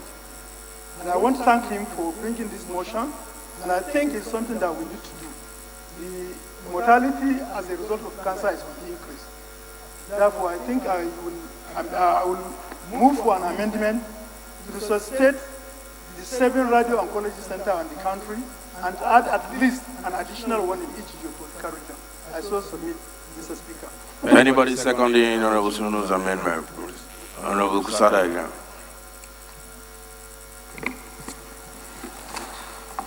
Mr. Speaker, distinguished honorable colleagues, I remain Honorable Abubakar Yahya Kusada, member from Kaikia Kusada Inga Bureau Constituency, Mr. Speaker of Kaduna State. I rise to second the amendment made by Honorable Dr. Sununi. I so second. Those in support, please say aye. Those against, please say nay. The ayes have it. Those in support of the motion as amended, please say aye. Those against, please say nay. The ayes have it. The 11th order of the day is a motion on humiliation and poor treatment of Nigerians and other nationals at Nigerian missions abroad, standing in the name of Honorable Anieka Umana. Honorable Umana is invited to move the motion.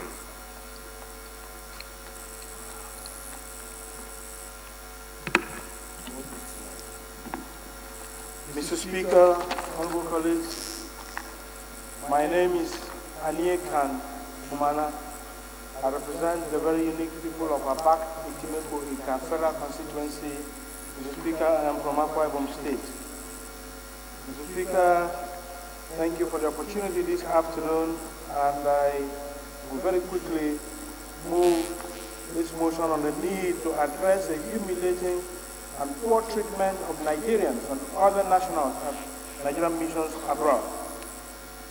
The House notes that the primary duty of Nigerian diplomatic missions abroad is to represent the government and people of Nigeria in the receiving states, where they serve as liaison for information, communication, immigration, and other relevant services for Nigerians and other nationals.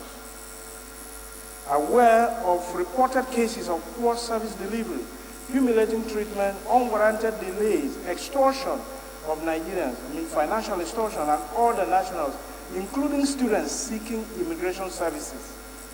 Cognizant that while violent means of self-expression is condemnable, it is important to pay attention to the harrowing experiences of Nigerians and other nationals at various missions and various Nigerian missions abroad.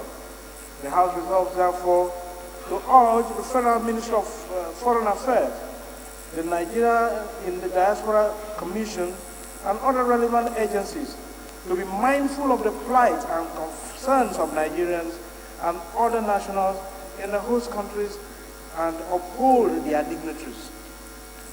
Also, urge the Federal Ministry of Foreign Affairs to regularly organize training and retraining workshops for staff in foreign missions to ensure they comply with acceptable global standards of operations in such missions.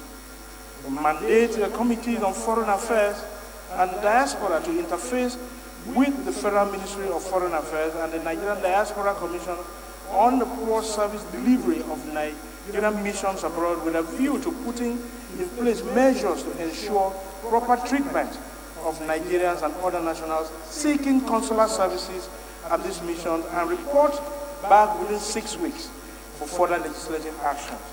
Thank you very much, Mr. Speaker. Thank you, honorable colleagues. Yeah, I'm sorry, Honorable Pascal. I'm sorry, I just realized you had your hand up for the earlier motion. I believe, being a medical doctor, you might have had an interest. But can you second this motion, please?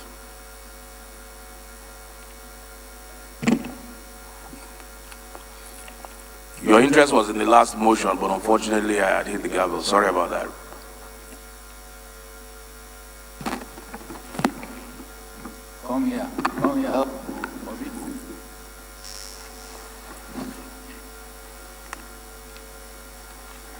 Mr. Speaker, my distinguished colleagues, my name is Honorable Dr. Pascal Chigozie Obi. I represent Idato North, Idato South Federal Constituency. I'm from Imo State. Mr. Speaker, I rise to second the motion moved by my colleague. I still second, Mr. Speaker. Thank you. Those in favor of the motion, please say aye.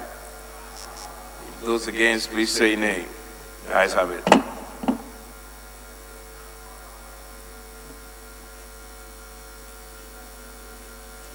Point of order? What's your point of order? I want to rise on the 8-7 for the suspension of the House rules, Mr. Speaker. I know that 8-6 laid it down clearly that there should be the precedence of the order of the day, according to the order paper. But this issue, which is a matter of urgent public interest, is really bothering me, Mr. Speaker, and I want to plead with the House to seek the leave of the House from the Honorable Ben, let's quickly finish with the. We'll take that as the last item because I see that you've consulted with all the leadership and they seem to be in agreement with you. So I don't even have a choice in the matter. Yes, but let's wait till we go through the last. Thank you, Mr. Speaker. Motion. Thank you, Mr. Speaker. No, there's one more. Thank you.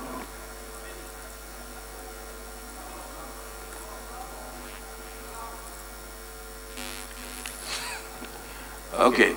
Honorable Ben, go ahead. Thank you, Mr. Speaker. And please add to your preface after due consultation with all the leadership, including the DS and the minority leader. Thank you, Mr. Speaker. Thank you, honorable colleagues. You are really honorable indeed. I'm standing again. Hold on, please. Hold on. Minority leader, you came up here, you told me that you, the DS, everybody are in agreement. Correct? Correct. Aha. Go ahead. Thank you. Thank you very much. Thank you, DS. Thank you, minority leader. I rise under 8-4 to present, to seek the leave of the House, to present this matter, which borders on the need to suspend the implementation of the cashless policy on deposits. I think the first motion you move is for us to suspend our rules to allow you to take a motion of public. So once we agree to the suspension, because we are out of sequence. Thank you for directing me, Mr. Speaker. I want to plead with the House to grant me the leave, to suspend the rules, to allow me to present this matter as a matter of urgent public interest. And also to allow us to take more than 2 in a day. And also allow us to take more than 2 in a day, as allowed by the rule. The rule said 2. Please allow us to take up to 3. Honorable colleagues, this is a very unusual motion. It is not the norm. I doubt that we'll ever go back to a motion of urgent public importance at this stage unless something came up whilst we were in chambers. So, but we'll take this one if you, and since Honorable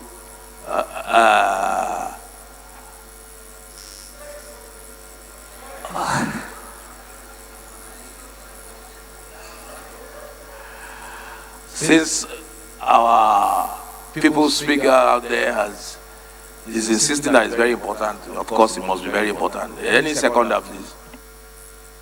Honorable Benson. Thank you very much, Mr. Speaker, for yielding the floor to me. My name is Babajimi Benson. I represent the very good people of the Ikorodu Federal Constituency. Mr. Speaker, I rise to second this very important motion as moved by my colleague, Honorable Kalu. Honorable Kila. Okay. Honorable, those in support that we suspend our rules, please say aye. Aye. Those against, please say nay. Ayes have it. Thank you, Mr. Speaker. Thank you, honorable colleagues. My name is Benjamin Okeze Carlo, and I represent the good people of Bende Federal Constituency. I'm from Abia State, and I happen to be the mouthpiece of the Federal House. The House is aware that the Central Bank of Nigeria, CBN, introduced a policy on cash-based transactions, which imposed a cash handling charge on daily cash withdrawals that exceed 500,000 naira for individuals and 3 million naira for corporate bodies in 2012. Further aware that the policy on cash-based transactions withdrawal in banks was aimed at reducing and not eliminating the amount of physical cash, coins, and notes circulating in the economy, and encouraging more electronic-based transactions, payment for goods, services, transfers, etc. Note, the House knows that the cash policy was introduced for a number of key reasons, including the need to drive development and modernization of our payment system in line with Nigeria's Vision 2020 goal of being among the top 20 economies by the year 2020, to reduce the cost of banking services, including cost of credit, and drive financial inclusion by providing more efficient transaction options and greater reach, among others. The House knows also that a variety of benefits are expected to be derived by various stakeholders from an increased utilization of e-payment systems, which include increased convenience, more service options, reduced risk of cash-related crimes, cheaper access to out-of-branch banking services, access to credit and financial inclusion for consumers, faster access to capital, reduced revenue leakage and reduced cash handling costs for corporations, and increased tax collection, greater financial inclusion, increased economic development for the government. The House is cognizant that the Central Bank of Nigeria has signaled the implementation of this policy, which will signal the imposition of charges on deposits in addition to already existing charges on withdrawals. The House is informed that the charges, which took effect from yesterday, 18th September 2019, will attract 3% processing fees for withdrawals and 2% processing fees for lodgement of amounts above 500,000 naira for individual accounts, and 5% processing fees for withdrawals and 3% processing fees for lodgement of amounts above 3 million naira for corporate accounts. Informed again that the charge on deposit would apply in Lagos, Ogun, Kano, Abia, Anambra, and Rivers states, as well as the Federal Capital Territory, and that the total nation implementation of the cashless policy would take effect from the 31st of March 2020. Worried that implementation of cashless policy in Nigeria so far has led to significant decrease in deposit mobilization and credit extension by Nigerian money deposit banks. Deeply worried that implementation of cashless policy on withdrawals has negative impact on micro, mini, small and medium enterprises, which are clearly the engine room for growth of the economy and employment generation, thereby throwing many of them out of business and sending more Nigerians into poverty, forcing more traders and micro investors to carry cash about with its attendant security challenges. Agreed that while the impact of the cashless policy on withdrawal is still staring us all in our faces, as well as other numerous burdensome charges by Nigerian money deposit banks heavily impacting on businesses, the Central Bank of Nigeria deemed it necessary to impose the implementation of cashless policy on deposits without due consultations with all shades of stakeholders who will be impacted by the policy. Concerned that this overbearing burden aimed at closing down majority of micro, mini, small, medium businesses in Nigeria is aimed at enriching Nigerian money deposit banks owned by a privileged few without any known financial contribution to the consolidated revenue fund of the Federation. Deeply concerned that the Central Bank of Nigeria did not consider the people as the prime important and indeed the centerpiece of policy making, even as Section 14 sub 2B of the Constitution of the Federal Republic of Nigeria 1999 as altered provides for the security and welfare of the people as the primary purpose of government. The House resolves to 1. Urge the Central Bank of Nigeria to suspend the implementation of the cashless policy on deposits, which has taken effect from Wednesday, 18 September 2019, until appropriate and extensive consultative process is concluded. And 2, mandate the Committee on Banking and Currency to interface with the Central Bank, CBN, to ascertain the propriety, relevance, and the actual need for the implementation of that aspect of the cashless policy at this time, considering the prevailing economic situation of the country, and to report back to the House within 4 weeks. I so humbly move. Thank you, Mr. Speaker. Thank you, honorable colleagues.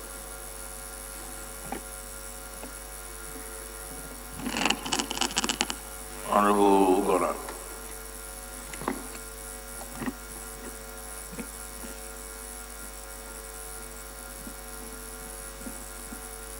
Thank you, Right Honorable Speaker, honorable colleagues. My name is Honorable Gonos. I represent the good people of Mwanga's and Njaba Federal Constituency of Imo State. Right Honorable Speaker, I rise to second this very important motion as moved by my colleague, Honorable Ben Kano. I so move. I think there is unanimity in this. Is there anybody who opposes the bill so I can put the question? Opposition? Honorable Abonta. Thank you, Mr. Speaker. I remain Uzoman Kimabonta. I'm from Abia State, one state nation where the implementation will start. Mr. Speaker, I've read the mood of the House, but I still want to swim against the tide. Sorry? I said I have read the mood of the House, but I still want to swim against the tide. The motion is very, very important, very, very germane, and also I'm even hearing it for the first time at the floor of this House that this policy is coming up. But I want to beg that we have handed over our micro and macro and financial arrangement to some persons. The prayer of the motion says 4 weeks to report back to the House. Mr. Speaker, I think that will be too long to do for granted. In my view, we do not know the reasons why those who've called experts to look at our micro and macro finances have done that. We have relevant committees like they've suggested. In my thinking, I will agree, perhaps to the suspension, but if the central bank governor should immediately brief the relevant committee of the House, why? As the appropriation of the transit report for us to stand here and say, take a hold. We may not be interfering per se in the policy formulation makers. We are supposed to work together. There should be a synergy. I think the lacuna here that they've not briefed up why they are putting this in place. I think there must be a reason. We do not know now. And we should not work. Can I conclude? I've asked here before. I've read the mood of the House, but I still want to swim against the tide. So I should think that within 3 legislative days, the CBN governor should be made to appear before the relevant committee to brief us otherwise before we can come to a conclusive debate on this. That's my take on it. Thank you, Mr. Speaker. Okay, so yours is an amendment that it should be, you are actually supporting the motion, or you are saying they should brief us within 3 days before we make it. Any second to that motion?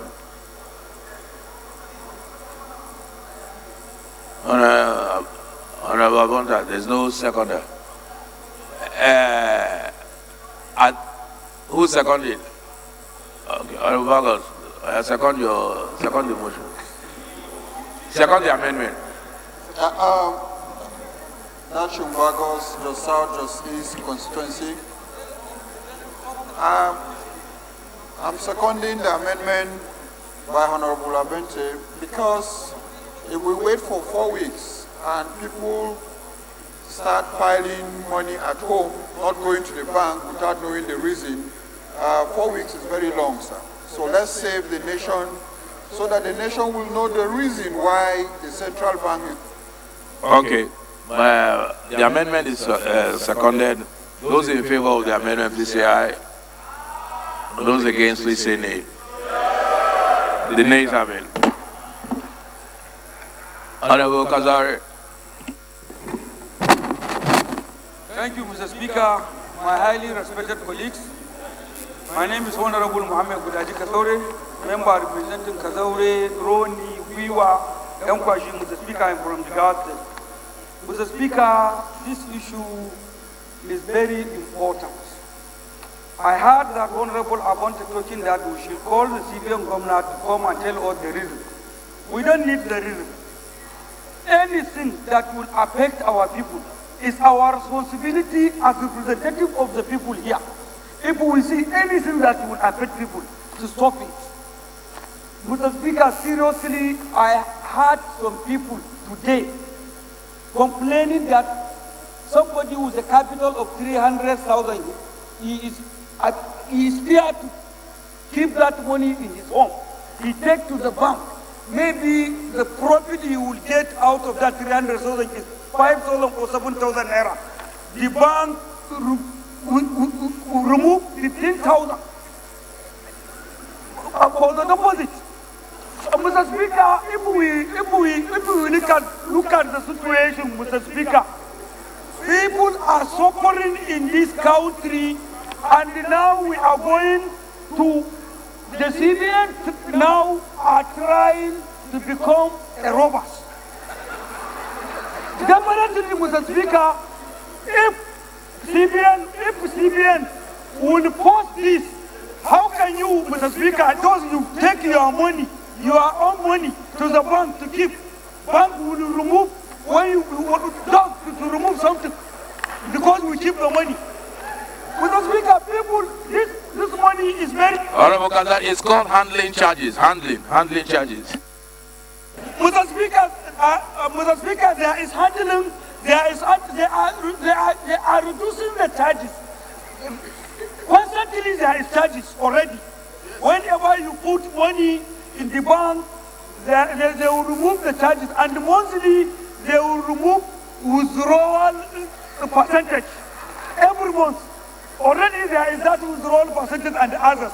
But this, Mr. Speaker, just if you deposit money, you keep your money. So now they are telling us that our local people will fear to take their money to the bank. And at last, then the criminal will get opportunity to go and continue stealing the money. So, Mr. Speaker, seriously, this issue will cause serious problem in this country.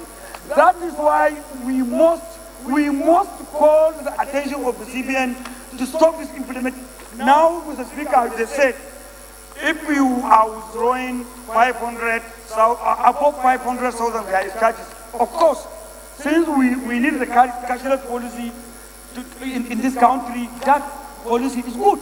If you need more cash, you pay. That one, there is no. But when you are just deposit, you are depositing your money. and they are withdrawing something, and when you come to withdraw, they will. So at last, somebody with a small capital, a bank will make him to become loose, Mr. Speaker. At last, if we will allow this to continue in this country, Mr. Speaker, seriously, we cannot go to our constituency. If we go to our constituency. Thank you, Honorable. Thank you. Thank you. We're going to put the question now. Honorable Alabi, last comment. Honorable Alabi. Thank you, Honorable Councillor. Thank you, Mr. Speaker. Honorable colleagues, I am Honorable Akin Alabi. I represent the good people of Egbeda Nara Federal Constituency. Mr. Speaker, honorable colleagues, I'm from Oyo State. I'm going to make this very short because of time. Please, I want the House to understand that eventually we're going to go cashless, like it's done in so many places all over the world. The UK, that a lot of us frequent, you can't deposit cash in a UK bank again, for example. We are eventually going to go there. But the manner this was done is very wrong. No one was consulted. The House was not consulted. Who was consulted? It was like a decree, like we're in the military era. This concerns everybody, and this should not stand. You are claiming, the CBN is claiming that because we want to go cashless.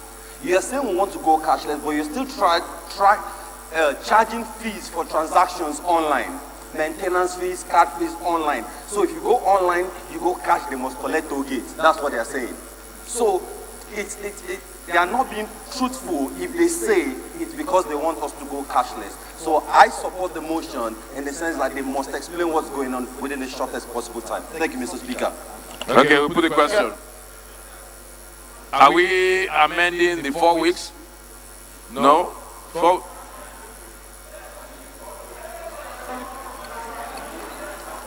I believe the prayer was for suspension immediately, wasn't it?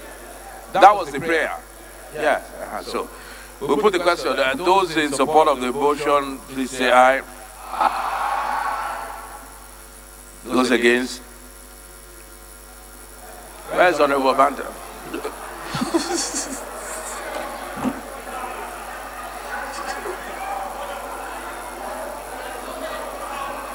Just to be sure. Just to be sure. Those in support, please say aye. Honorable Banta, those against say nay. The ayes have it. Leader.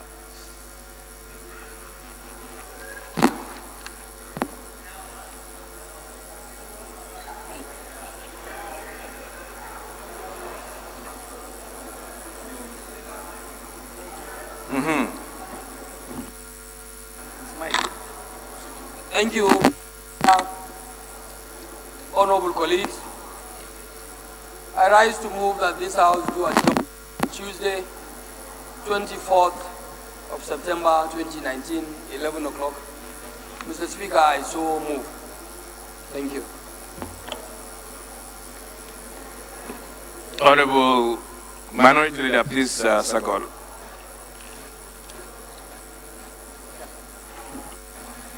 Thank you, Mr. Speaker, and thank you, my colleague. My name is Honorable Ludi Godwin Elvelu, and I represent the good people of Anantro Federal Conference. I'm from Delta State.